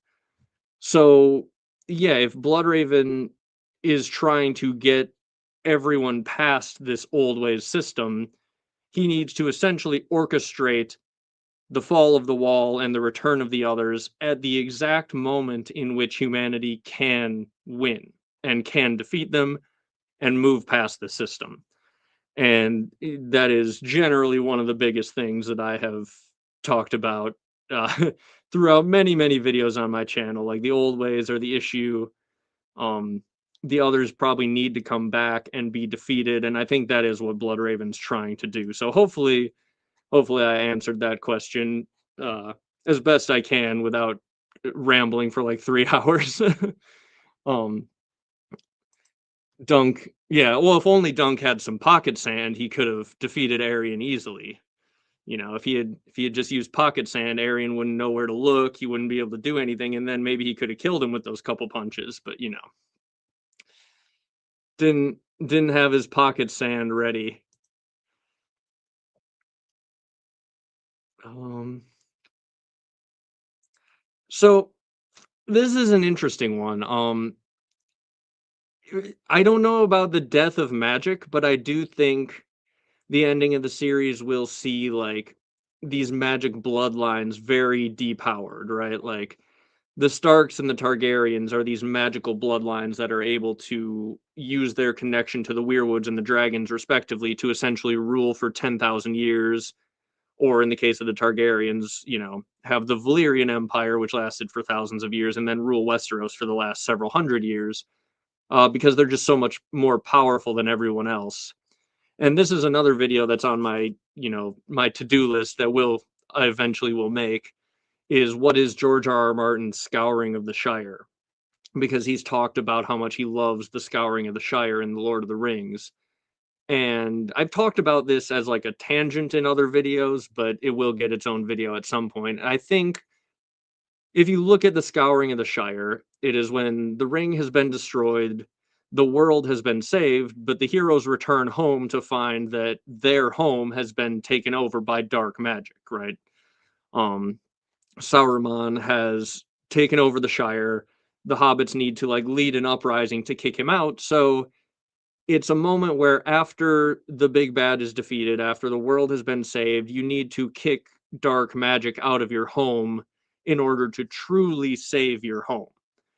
And the Westerosi version of that, at least as far as I see it, is like after the others have been defeated, you need to get the magic that made the others possible and the magic that makes dragons possible out of there. So like Dany's potential death, John's potential exile beyond the wall, even Arya going off, sailing off in a different direction seems like a thing that George might do as part of his scouring of the Shire, and also Bran rejecting becoming a full green seer, like fully embracing this magic. It feels like that could be George's scouring of the Shire, like Bran accepting that in order for the world to be free, he has to die eventually. John has to be banished until his death. Dany has to die. Arya has to go away. Like, for Westeros to be free, you need these magical bloodlines that have controlled it for 10,000 years out of there. So, will there be an end to magic as like a force? I don't necessarily think so. Like, I think magic will still exist, but the specific magic that has controlled and subjugated Westeros for thousands of years, I think will probably be more or less banished by King Bran. And if the others are, as I suspect they are, Greenseer shadow babies, Bran being unable to father children, being unable to use anything from the waist down, means that he's not a threat to reset up the entire old system. Because any Stark who can use his member would, be a threat to be tied up to the Weirwoods and just recreate the exact same situation again. But Bran would not be a threat to do that, in at least looking forward into the future as far as we seem to have it. Um, and yeah, so this is the question, right? Like it does seem somewhat set up that there might not be a Stark ruling Winterfell. Would George actually do that? I don't know, because he's talked, like just recently in that article, he said, I might not kill Sansa anymore. I was thinking about doing that, and I might not. And in the original outline, she wasn't one of like the main characters who was going to be super important to the end game, and neither was Rickon. So did he plan? I mean, I guess he could have planned for Bran to be ruling from Winterfell, or you know, it is possible that he could have Sansa and somehow get around it, but like it would be very bittersweet, right? Like, as you said, the ending will be bittersweet. It would be very bittersweet if The ending was like, hey, Westeros is saved. Westeros will go on and will be better off, but there will not be a Stark in Winterfell. Like that would be a bit of a gut punch for, thinking about the future of the series. Um, but yeah. And yeah, I do think more or less, here, one second. Yeah. More or less, what is causing the seasons to be out of balance is that the weirwoods are meant to cycle the seasons as sort of a heartbeat of nature. They are the heart trees, they are the world tree. And I think using them for magic and like specifically the corrupting blood magic that makes them cry blood and possibly creates the others and gives immortality to these green seers is probably the thing that has thrown the seasons out of whack, right? Like you have irregular magic being done with your heart trees, so this world has an irregular heartbeat, the seasons are irregular. Um and I think that is I think what's going to end up being the cause of the seasons being messed up is that the Weirwood world tree heartbeat of the planet heart tree is it's all messed up. So, creating a new system in which you kill these bodies that are deep down in the trees, potentially Dany coming with her dragon fire and burning the weirwoods that are the heart trees of the world, potentially inside the wall, potentially the one at Winterfell, right? And then planting a new world tree that won't be connected to this system of blood magic could be the thing that gets the season cycling again in the correct way. Um, so yeah. So why do I think Danny's gonna die? The main reasons are well, she died in the show, and I know. Every time I say the show, people get mad because you can't take season 8 or any of the late seasons of the show as solid evidence on its own. But when you have something that happens in the late seasons of the show that is also hinted at in the books, I think you can take it more seriously. And in the books, there's this dream that Dany has about her um kissing someone with lips who are blue and icy cold, and people debate like, is that Euron? Is it John after he's resurrected, right? And in the books, she like wakes up thinking about his member inside of her. In a previous draft, though, she's not thinking about she doesn't wake up thinking about sex. She wakes up thinking about a knife twisting in her gut. So George changed this, possibly because it's too on the nose, but Dany had a dream where she's kissing someone whose lips are icy cold, and then she wakes up thinking about a twisting blade in her gut. So in the end of the show, she is kissing John and looks down, and there is a knife in her gut. So we have something directly from George, which he wrote in a draft that was not meant to be seen but was found at the Cushing Library, matching up exactly with what happened to Dany in the show. I think the circumstances surrounding her stabbing will be completely different. In fact, I think, and this is something that I've talked about on live streams before, it will one day be a video fully. I think that Dany might end up being sacrificed in order to birth the new world tree that I was just talking about, because they said like there was this essay essentially written about Dany's time in Meereen, and it was the point of it was like what Dany is being pushed towards is how much of herself is she willing to give up for her people.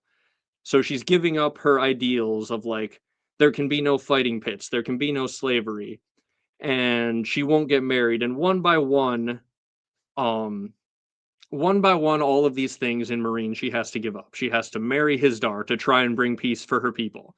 She has to reopen the fighting pits. She has to allow these slaves to essentially sell themselves back into slavery. And she's just giving up piece after piece after piece of herself and her ideals and all of these things. And then she like George said this essay hit it directly on the mark, right? So like if Dany's story is a question of how much of herself is she willing to give for her people to be safe and free, the ultimate way that that story ends is her life. Like, will she give up her life to free her people to save the world? And if Dany shows up in Westeros, burns down all these weirwood trees, which probably cycle the seasons, and in the middle of winter, she has killed the world tree, with her dragons, which may be what she needs to do to defeat the others, right? In order to defeat the others, if they are sourced from green seers strapped up to the weirwoods, you might need to burn the weirwoods. But then, if without the weirwoods, the seasons can't begin cycling again, you are stuck with endless winter, potentially the long night. So, if you need to plant a new weirwood world tree, essentially what I think might need to happen is that Dany will choose to give up her life to be the sacrifice for this new world tree. Essentially making her mother, like Gaia, the mother of the new age of the world. There's a reason I think that she looks at peace and stability through the metaphor of I want to plant trees and watch them grow. Because I think she will be sacrificed to birth the new world tree that will save the entire world, her people. The world will become her people, and she will give up her life to make them, you know, safe, free from the old system that was controlling them, breaking the wheel. Um, and yeah, I think Jon Snow will love her and kiss her and then do the deed and sacrifice her to birth a new world tree.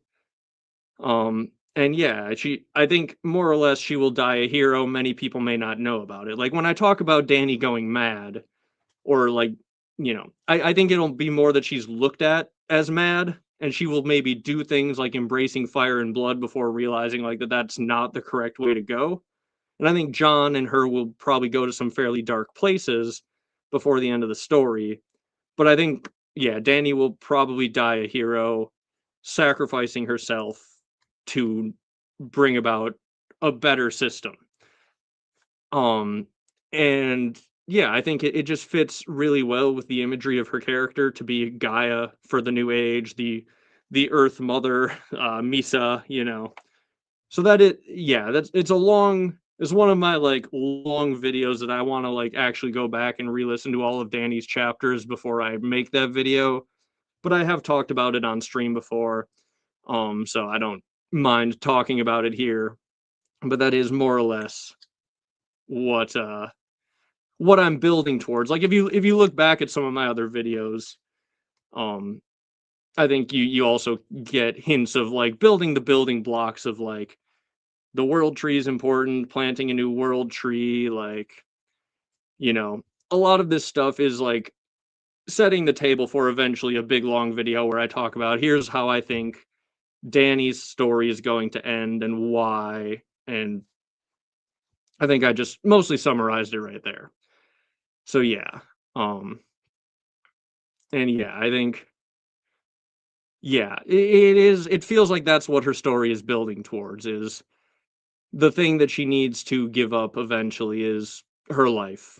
And that is why I think, to get back to the question that was asked, that's why I think Dany will die at the end. I don't think she will die a villain in the show, but in the show, they cut out all the Weirwood magic. They cut out everything related to the World Tree, the seasons, the Weirwoods, like none of it was there. They didn't bother to establish any of it.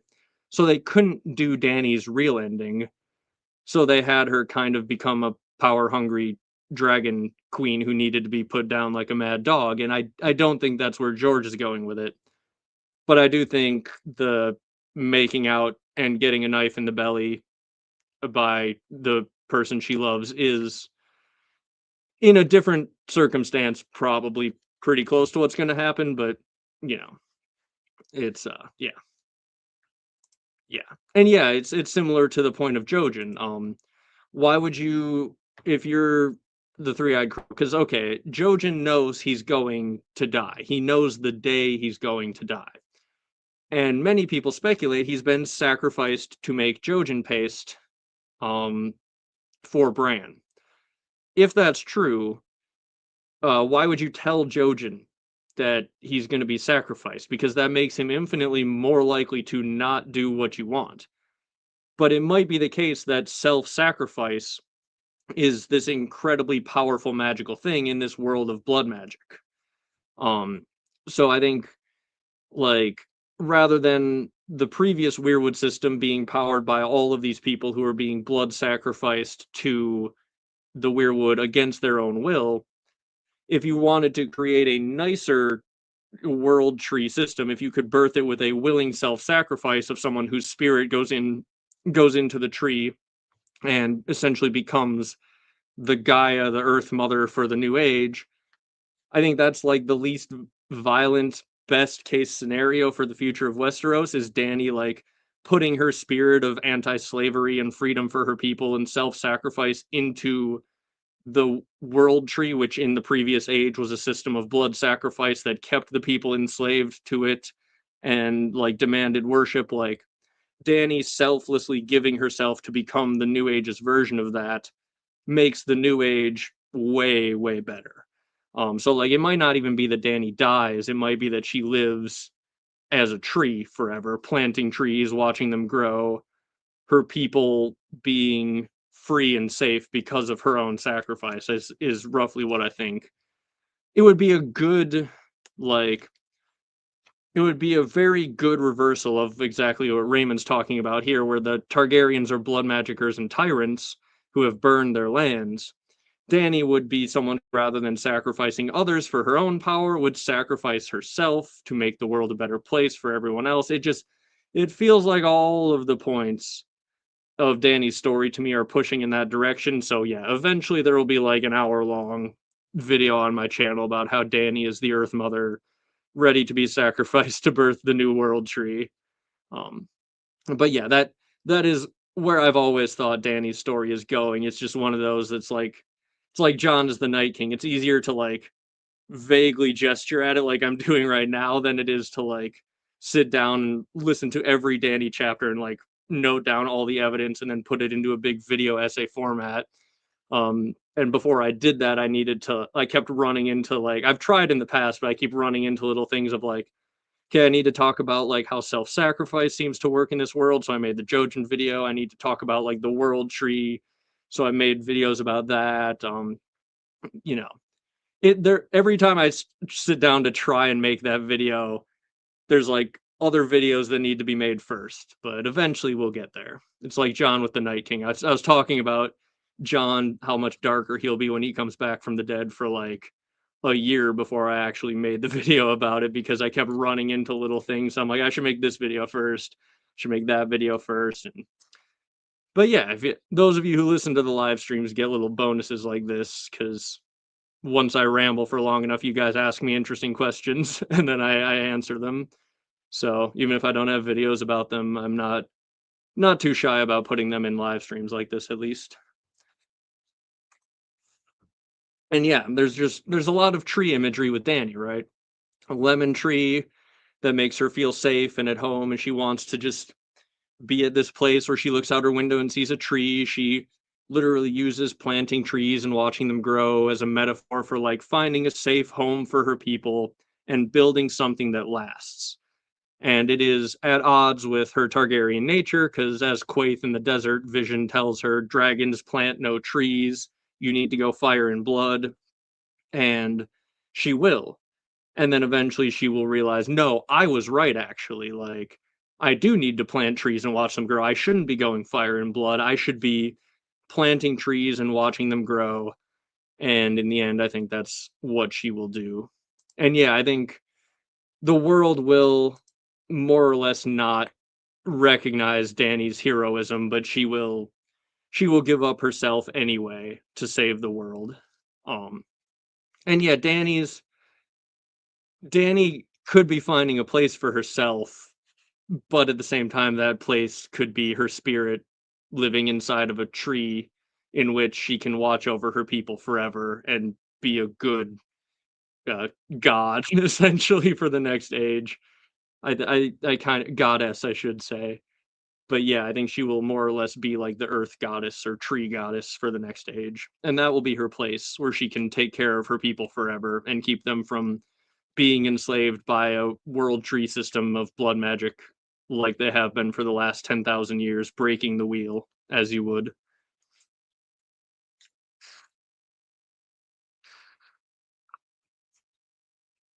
Um, yeah, yeah, it definitely, like, essentially the others seem like underworld kind of demons that Danny will be kind of defeating at this point. But yeah, Kirsty always has the best references and such.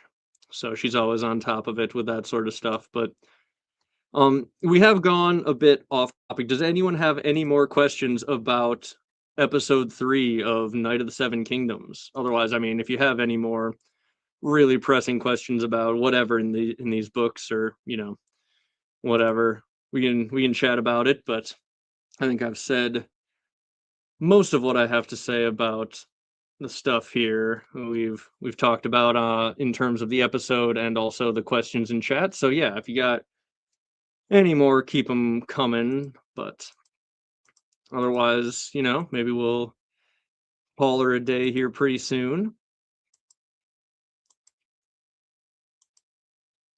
Oh, the poll, by the way, after 84 votes, we'll close it. Would you take Plummer's deal? 75% of you would indeed take the deal to win the joust that you were already trying to win. So I agree. I would probably be in that 75%. Thank you, thank you. You're too kind. Remember, everyone, like the stream. It does helps other people see the thing, and also subscribe if you aren't already. Oh, this is a good question. I hope that they keep this cast for as long as they can.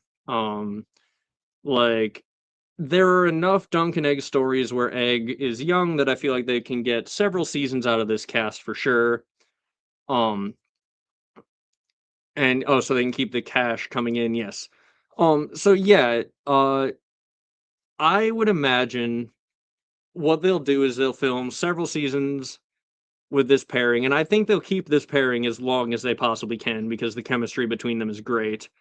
Um, and what I would not mind at all if, like, in George's original vision, like, let's say there were 3 Dunk and Egg stories where Egg is a kid, then like 3 where he's a teenager or a little older, and then like 3 where he's 25, I wouldn't mind if, like, 18-year-old Dexter Solancel was playing Egg, even if canonically in the novellas, if George writes them or how he intended to write them, if Egg was supposed to be 25, like, they can age Egg down as long as he's not actively, like, doing, because, like, there are things that a 9-year-old can't do, like, that if he was supposed to be 25, right?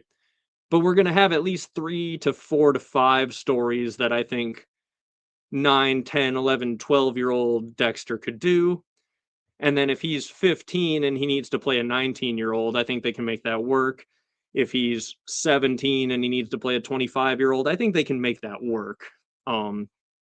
So I hope that they can make it work as long as possible with these actors.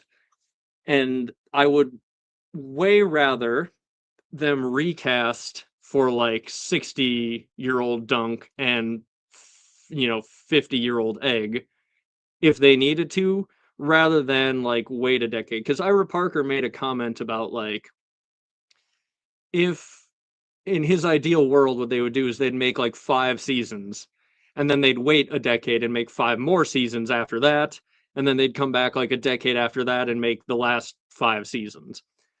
And that's probably not going to happen. Like, I kind of doubt that we're going to have Dexter Solancel in his 30s coming back to finish the last 5 seasons of Dunk and Egg, or whatever it would be. So, like, I'd rather them make like 8 seasons with these actors, and then if they needed, like, for a 40-year-old playing Egg for the last 7 seasons, they just recast. And maybe they could keep Peter Claffey and use CGI and technology to make him look older, but, like, it yeah, Um, the jump for the actors in Hot D did feel jarring, but that happened halfway through one season, which I think would be kind of the difference here. Like if we got 7 or 8 seasons and then there's a big time jump between seasons, I think that would feel a lot less jarring. Um, but like honestly, whatever it takes to get them to Summer Hall, I wouldn't care if we have a 30-year-old Dexter Saul Ansel. Um, it'd be 20 years from now or so. If he's if Aegon in the show canon burns down Summer Hall at 30, I'm cool with that. Um, if they can make the show work for the next 20 years, where maybe they take a break or two, like a year or two break in between seasons 7 and 8, and then another couple year break between like 10 and 12 or something, however they need to do it to make it work. Whatever gets them to Summer Hall, man. Like I love this cast. I will say that, but if they had to recast in order to keep the show rolling, I just don't think like you can take a decade long break and then expect the show to like return 10 years later with the same cast. That I don't think that would work. And yeah, I think George would. I think George would and maybe already has. That's the thing. We know he gave the outlines for the remainder of the Dunk and Egg stories he has in his head, or at least 10 to 12 more, so I assume that's all of them that he's got outlines for. He gave them to the showrunner Ira Parker. So like that's why like when we get this prophecy that seems to reference Summerhall, or that does reference Summerhall, I kind of take it seriously because I think Ira Parker was given the outlines. So if there was something incorrect, like George would be like, no, actually say this instead. Um, so yeah, I think George on some level recognizes he's not going to be able to tell Summerhall in novella form unless he lives another 20 years and keeps writing at a very good pace. I think he's somewhat recognizing like the situation is that this show is the best opportunity we have to get every Dunk and Egg story he has in his head told. So yeah, I think he probably has told them every question that Ira Parker would have about Summerhall. I would imagine George would answer. But hello there. I'm almost done. I am wrapping it up, but hopefully, yeah, you'll have a good rewatch. We talked a lot about episode 3, and we also talked about how I think Song of Ice and Fire is going to end for a little bit there. So yeah, it was, I think, hopefully a interesting stream on rewatch. And yeah, I wonder, like, so we know they did reshoots of season 1. Like they filmed everything, they were going through editing, and then they came back and filmed more. And the assumption was that they were adding things like one of the good theories of things they added was references to the Blackfires. Because like there's no references to the Blackfires in the first novella because George hadn't come up with that bit of world building yet. So like if they filmed it as a faithful adaptation of the first novella, you wouldn't have Egg singing about the Blackfires. So like maybe that scene is one that they came back and refilmed where he's singing the song about the Blackfires that we got in today's episode. But they could have come back like that prophecy scene could be something that they refilmed because George told them details about Summerhall, and they're like, oh, like let's reference that in episode 1 here. It is this something that they could do. Thank you very much, Indigo Enigma. Yeah, I've got a couple videos in the works that are interesting, and I've talked about a few videos in this stream that are on my like far off to-do list. So don't worry, I've got a long to-do list of theory videos that will eventually come out. And I will say, like, I am gonna try to make more content this year in that, like, because some of my videos last year it would take like a month of reading old chapters and whatnot. So I am gonna try to put out shorter videos between my theory videos, so that you guys get at least a few videos a month rather than me like occasionally taking a long month and a half break to, like read every John chapter or something like that. So that is one of my goals for this year, is to have good theory videos continuing to come, and then also like shorter videos in the middle where I'm just talking about interesting little things that I've noticed and things like that, and maybe even some videos about things that are not directly A Song of Ice and Fire related, if you care to watch those. But I assure you, they won't slow down your normal diet of A Song of Ice and Fire content. Thank you very much, Kirsty, for the super chat. Danny's birthing dragons and flames, carved stone with gold veins falls down. Was that Lannister Doom gold? Huh. Birthing dragon stone with gold veins falls down. Oh, curved stone. Curved stone with gold veins falls down. Is that like referenced in the book of her? Is it in the funeral pyre? Because if it is in the funeral pyre, I would imagine it is Drogo having gold trophies probably buried with him, sent with him to the Nightlands. Um, if you want to mention in more detail what you were talking about here, I'd be happy to give my thoughts on it. Um, but yeah, like if there's melting gold in the funeral pyre with Drogo, I would imagine it is related to that, and I'm assuming you're referencing the idea that Lannister gold will bring about the end of the Targaryens. That was a video I put out recently talking about that, and there's a prophecy that the reason the Targaryens never invaded Westeros as a whole is because the gold of Casterly Rock would spell their end. And I'm imagining what you could be thinking about too is some people think that the Lannisters paying for their Valyrian steel sword Bright Roar, that gold made its way over to Essos through that transaction, and that could be the gold that's referenced in bringing about their doom. So if it is like burning in Drogo's pyre, is that possibly like part of that prophecy, right? Like the birth of Dany's dragons will be the thing that somehow is the end of House Targaryen, which I think kind of does track. Like the end times are coming. A Song of Ice and Fire is going to play out, and I'm not sure there will be Targaryens afterwards. Um,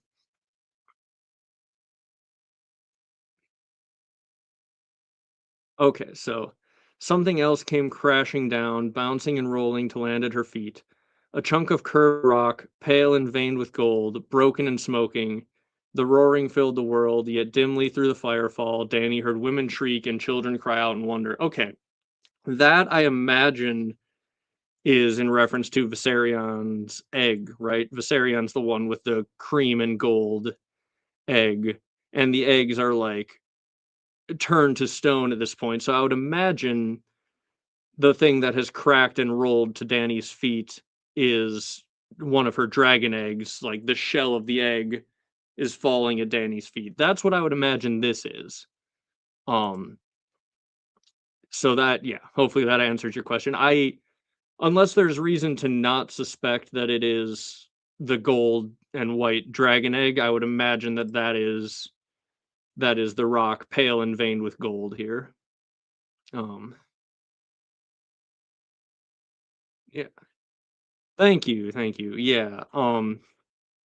I really do also hope that we get to see a lot of Bloodraven in this series, like the more that the seasons go through. Because like, yeah, they talked about how there's not much magic in the world at this point, but there is Bloodraven. So there is quite a bit of magic, at least in the form of Bloodraven going on. So yeah, any like with the fact that they're working closely with George and they want to get his lore correctly, which is one of the things that I care about the most because it means we can actually take what the show has to say seriously. I hope we get a lot of looks at Bloodraven and we get to learn more about him because he is one of the most interesting characters for trying to figure out what the heck is going on in the grand scale of this story. He is one of those architects, and yeah, Aegon's conquest stuff. Um, I I mean, I don't know. I think they could do perfectly well either way with a short series, like a season or a season-long series of, like, 10 episodes or a couple movies or even just one big movie. It really depends on how much they wanna go into, like, the side stuff, right? Because if it was just, like, covering Aegon and his 2 sisters and their battles, you could probably do it in one movie. If you wanna cover, though, like, if you did it as a series, you could dedicate an episode to, you know, the Lord of the Reach, and then him eventually being subjugated, right? Like, you could take an episode for each High Lord, and, like, maybe you sit the first half of the episode with them, and them preparing for the storm that is Aegon the Conqueror coming for them, and seeing in detail how everyone reacts. So that's where I think a series could shine, is, like, you could really characterize a lot of these other people and give them, like, a full hour, and then, like, you could spend a full hour in the North as Torrhen Stark is, like, preparing and deciding should he go to war, should he bend his knee to the dragons, and, if they did a movie, a lot of that stuff might either be skipped or would feel a little bit rushed. Um, so it just depends, I guess, on what exactly they wanna focus on. If you were just focusing on Aegon and his sisters, then a movie's probably enough. If you were just if you wanted to do, like if you wanted to do a series, you gotta, like, have, like, an episode about the Targaryens on Dragonstone beforehand, and the birth of Aegon, and then, like, living with all these dragons, and then, you have an episode of, like, him growing up, and, like, talking about the dream that eventually makes him wanna conquer the world, and then you have an episode about, like I said, like, each of the major houses, the gardeners, the elimination of the gardeners, like, you could have that be 2 episodes of a 10, 12 episode series, right? Like, if they wanted to stretch it out, I think there's a lot of content there, but they would have to it'd have to be like Game of Thrones, where you're getting point of views from all over the realm and seeing the way that everyone's reacting to this, and if they want to just focus it on Aegon, then a movie is probably fine, is I guess what I would say to that. Um, Yeah, Blackfire Rebellions, that's another interesting thing, so, like, I mean, we'll get at least one of them because I think Dunk and Egg fight in one of the Blackfire Rebellions at least, but I so, the fact that they're going to be sticking purely to Dunk's POV, it would make it kind of interesting, like, how broadly can they tell the tale of the Blackfire Rebellions? I personally would be totally cool with the idea of, like, man, in like, once House of the Dragon is over, you could do a series where you have 1 season for each Blackfire Rebellion, and you run it alongside A Knight of the Seven Kingdoms, right? Like, that would be pretty dope. I'd be cool with a Blackfire Rebellion show, but if they don't do that, then I do hope we get uh, a lot of looks at the Blackfire Rebellions in this series, but yeah, I with fully focusing on Dunk and Egg, I think they would be at a disadvantage compared to, like, just fully dedicated Blackfire Rebellion show. And yeah, yeah, they will have to show them, at least a couple of them, but, like, it will be from the point of view of, yeah, of just Dunk and Egg. It won't be like the big like, you won't ever get unless they break this convention of sticking to Dunk and Egg's point of view, then you won't ever get, like, the plotting over an Essos of, the Blackfires and such. I would like I would like a series like that, but maybe it's asking too much, I don't know. I think it would be a hit if they could do a Blackfire Rebellion series, though, after House of the Dragon. Um, and yeah, like, there's so many cool things to talk about. Um, Thank you very much for the super chat, Indigo Enigma. Thank you, thank you. The support does mean a lot, and the fact that I can go live on a random weeknight and have over 100 of you guys here is really awesome. So thank you all very much for that. Um, let's see. Doesn't Bloodraven have a Weirwood bow? It would be badass to see him warg an arrow. Yeah, like I just really hope in the course of this series, or if they do that Blackfire Rebellion show, we'll get even more. But I really hope we get a lot of looks at Bloodraven and what exactly is going on with him. Because yes, he does have a Weirwood bow, and I talked about this in a video a while back, but Torrhen Stark's brother during Aegon's conquest was out there making 3 Weirwood arrows, and he makes 3 arrows and expects that he's going to be able to kill all 3 of the Conqueror's dragons. So, like, damn, uh, is there a chance that Weirwood weapons are specifically useful against dragons? And also, we got Bloodraven out here with his Weirwood bow, who is taking out Targaryens to affect the timeline. So, like, there could be some symbolism there if we do indeed find out that Weirwoods can very specifically be super damaging against dragons. And yes, R.I.P. Bob Weir, the namesake of the Weirwoods. Um, he has recently passed. Hopefully, George is doing all right with that one. Egg didn't have much of a plan. Egg was he as you are as a kid, you don't always get to make plans. He was along for the ride with his drunk brother, and his brother got way too drunk at the inn, so Egg was outside, and then he runs into Dunk. He's basically the kid who is like being taken on a car ride by a drunk parent. He doesn't have agency or any plan. His plan was to go to the tournament, but then his older brother didn't want to go to the tournament and got drunk instead and was planning on just laying low and skipping the tournament, and Egg still wanted to go. So that's why when he sees Dunk, he's just like, "Well, can you take me to the tournament?" Um and then yeah, he eventually finds his own way there, because that is, to the extent that Egg had a plan, his plan was to go check out this cool tournament. Um in the real world, Golden Blood exists. Uh Rarest in the world. 50 people and mainly Aboriginals have it, which I parallel to the Children of the Forest. Dany speaks of her golden blood. Tar means tree. Dany and Tar Could Dany and the Targs be Children of the Forest related? I mean, I don't expect that they're directly Children of the Forest related.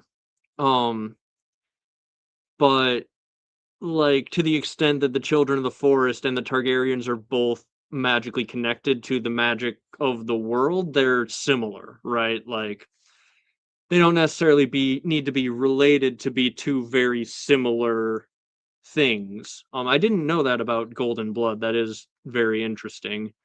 Um, but like, Dany and the Targs are, I think, essentially very magically connected people, as are the Children of the Forest. But in terms of directly related, um, not not something I would consider super likely. Um, Indirectly related, just due to their connection to magic, probably more likely. And yeah, so this is the Magical Weapons of Ice and Fire, I think is the name of that video. Um, when did I put that out? Dang, I put that out. That was August 13th. The Magic Weapons of Ice and Fire. So that was a while back. Um, like I said, I am gonna try get videos out more regularly this year than I did last year. But yes, uh, essentially, yeah, that is sort of the idea. Is like, okay, you have Obsidian, which is like a fire magic weapon, which is one hit kill on White Walkers, and Weirwood, it seems like that would maybe be an ice magic weapon that maybe would be one hit kill on dragons, which might be why Torrhen Stark thought he only needed 3 arrows to kill each of the 3 conquerors' dragons. So yeah, that is roughly the idea. Um, and yeah, that is what's implied, is that Aegon and his dream about the others is probably what got the king in the north to be like, "Oh shoot, like we know about the others."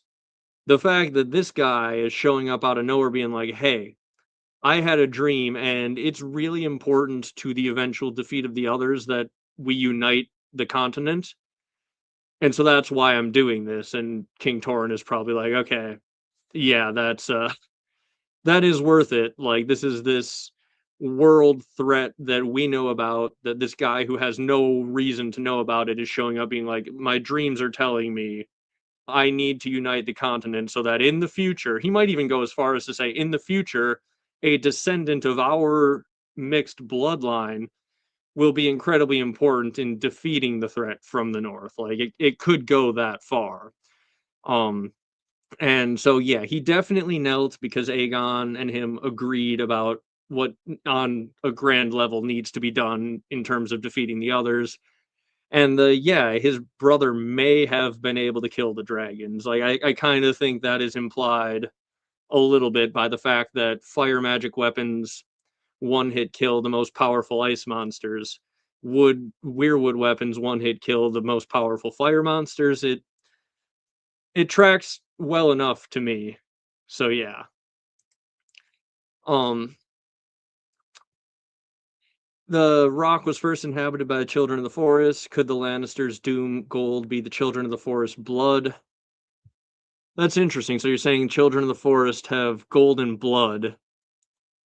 Could the gold of Casterly Rock that spells the doom of the Targaryens, or the Valyrians rather, be children of the forest blood? That's interesting, and I hadn't considered that.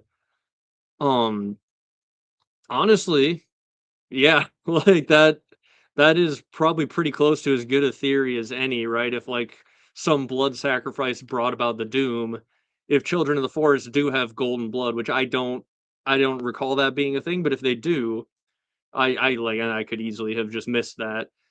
But if the children of the forest have golden blood, a blood sacrifice of children of the forest causing the doom is actually like a really good explanation for that prophecy. Yeah, that's you're cooking right there, Kirsty. That's pretty good. If that is indeed what's going on, it would all track very well.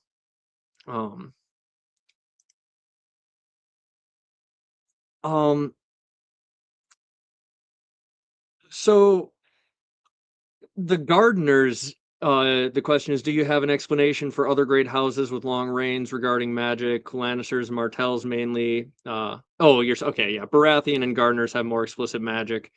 Yeah. So, well, the two that you bring up, the Lannisters, they tricked the original holders out of their castle. So the Lannisters, at least in terms of great houses, are a little bit more relatively like up jumped. Um, And depending on if, maybe Land the Clever used some sort of magic trickery in order to take the rock, which could be the Lannisters' connection to magic. Um, but realistically, like the Lannisters, I don't think necessarily need uh, a connection to magic in the same way to maintain their power, because they have a borderline magical amount of wealth. Like the commentary for the Lannisters being able to maintain their power for so long could just simply be like, if you hold the mountain made entirely of money, you will stay in charge. So, Land the Clever could have some magic to him, and also, it could just be a commentary about wealth and power. Um, and the Martells, they had river magic, right? Like, Nymeria, I think, was of like a magical river people who came over and then settled and like intermarried into Dorne. Um, so I think the Martells, at least in the past, were also vaguely connected to magic. Um, so I do think a lot of the great houses throughout their history do have some fairly explicit connections to magic in a similar way. Like you mentioned, the Baratheons or the Storm Kings, and the Gardeners descended from Garth the Green, who is, very old ways magic-y, but like not as dark, like it was more about making things grow and stuff rather than just like blood sacrifice to survive the winter. Um yeah, this is interesting actually. I hadn't considered like what would have happened in this case because I don't often think about like what ifs. I have been tempted at times to do some videos about like the most interesting what ifs. But yeah,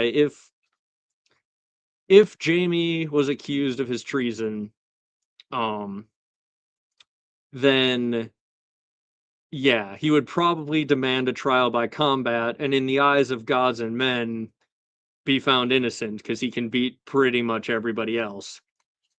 But if Robert was just like, "No, I believe you, Ned. I believe like if Robert was still there, like if this happens before Robert dies, all you need to do is convince Robert because Robert could just deny Jamie his trial and be like, "No, that might be the way that it's supposed to go, but I know you're cheating on me. Like you're cheating, you're sleeping with my wife." I so if Robert believed it, I don't think Jamie even gets to the case of a trial. If it happens like post Robert's death and it comes to a trial, then yeah, Jamie probably wins. Because yeah, like that is the flaw in the Westerosi justice system is if you're better with a sword than anyone else, you can't commit crimes. So no no commentary needed on uh how that works in the real world. If you have a big army, apparently you also just don't get found guilty of crimes. That accurate, apparently. um and yeah, the Martells are from the water magickers of the Rhoynar. Yeah, that is what their sort of thing is. Um hold on. And do you have theories about Aria and Balerion going to Valyria and getting fireworms and his big injury? If there's a video you've expanded, I'll happily check it out to save you time. Yes, there is more or less. It is. I think it is called. I'll scroll back and find it here. It's an old one. Um, I think it's called Balerion didn't die of old age or something. Um, where I talk about yeah, Balerion did not die of old age from November 2023, and it's not entirely about that, but it is. Uh, it definitely dives into that a lot because I think more or less, and I don't know what caused Balerion's big injury. That is still a bit of a mystery to me. But the theory that is related to that is that I think he caught dragon parasites and Arya probably also got them. But like the thing about parasites is they aren't generally usually trying to kill the host. They are trying to find a host in which they can live while the host remains alive. So they killed Arya because they're dragon parasites that got inside of her. Whereas Balerion may have lived the remainder of his days with these dragon parasites inside him, which is why he was super weak and why I think after Arya only Viserys claimed him. Like the dragon tamers would literally be like, "No, don't claim Balerion. He's too weak at this point." And so like he only flew with Viserys like one time around the city, and then shortly after that he died. So I think there is a reasonable case to be made that Balerion and Arya both got parasites that are meant to live inside of dragons and probably evolved in Valyria living inside of dragons, and that might have caused Balerion's eventual death.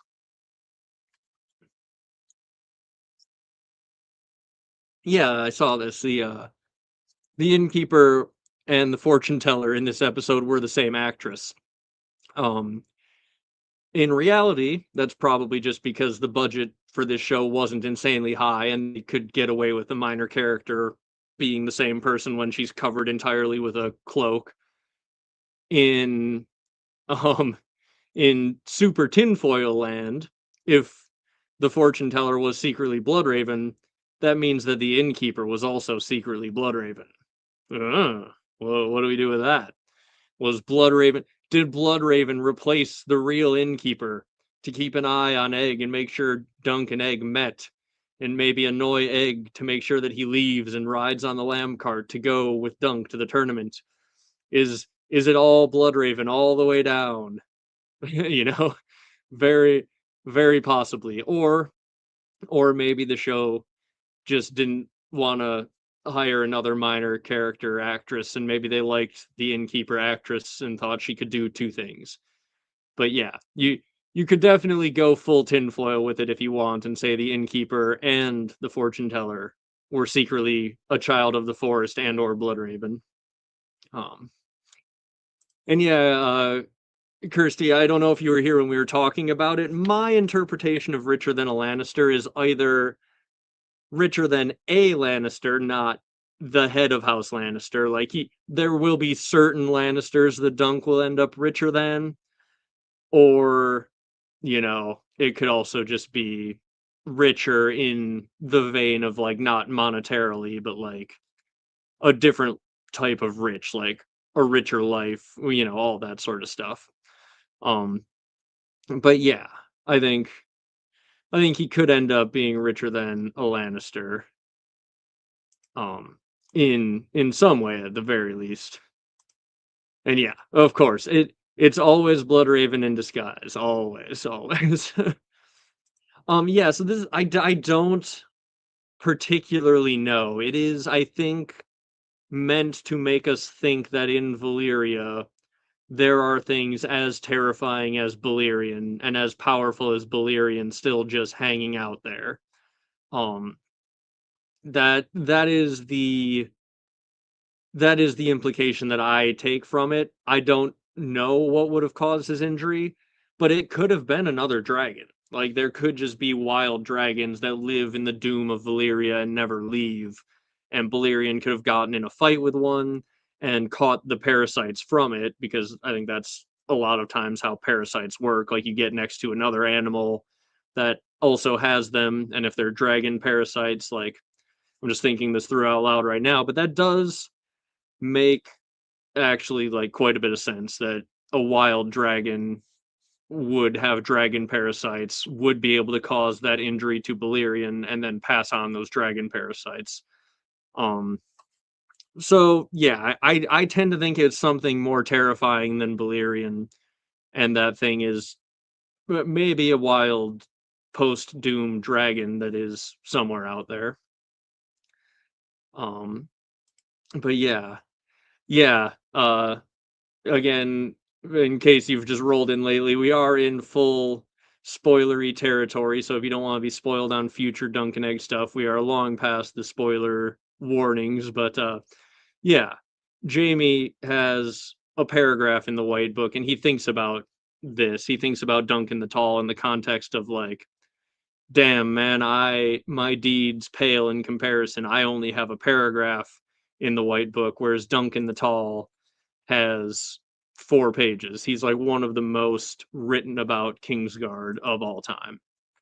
So yeah, it's big things coming for Dunk, but okay, I do think that is roughly where I'm going to wrap it up. It's been a little over 2 hours, and I do want to try finish editing a video that if I finish before too long, maybe I'll have a video out tomorrow morning for all of you to enjoy. Another, just a little quick one, something minor that sort of clicked into place for me recently. And then I've also got a longer video that's been in the works for a couple weeks that will hopefully be out within a week here. So I'm going to let you guys go. Thank you all very much for joining me. Thank you for anyone who sent super chats. It was awesome. Make sure to like the stream if you haven't already. Subscribe if you haven't already. All of that good stuff.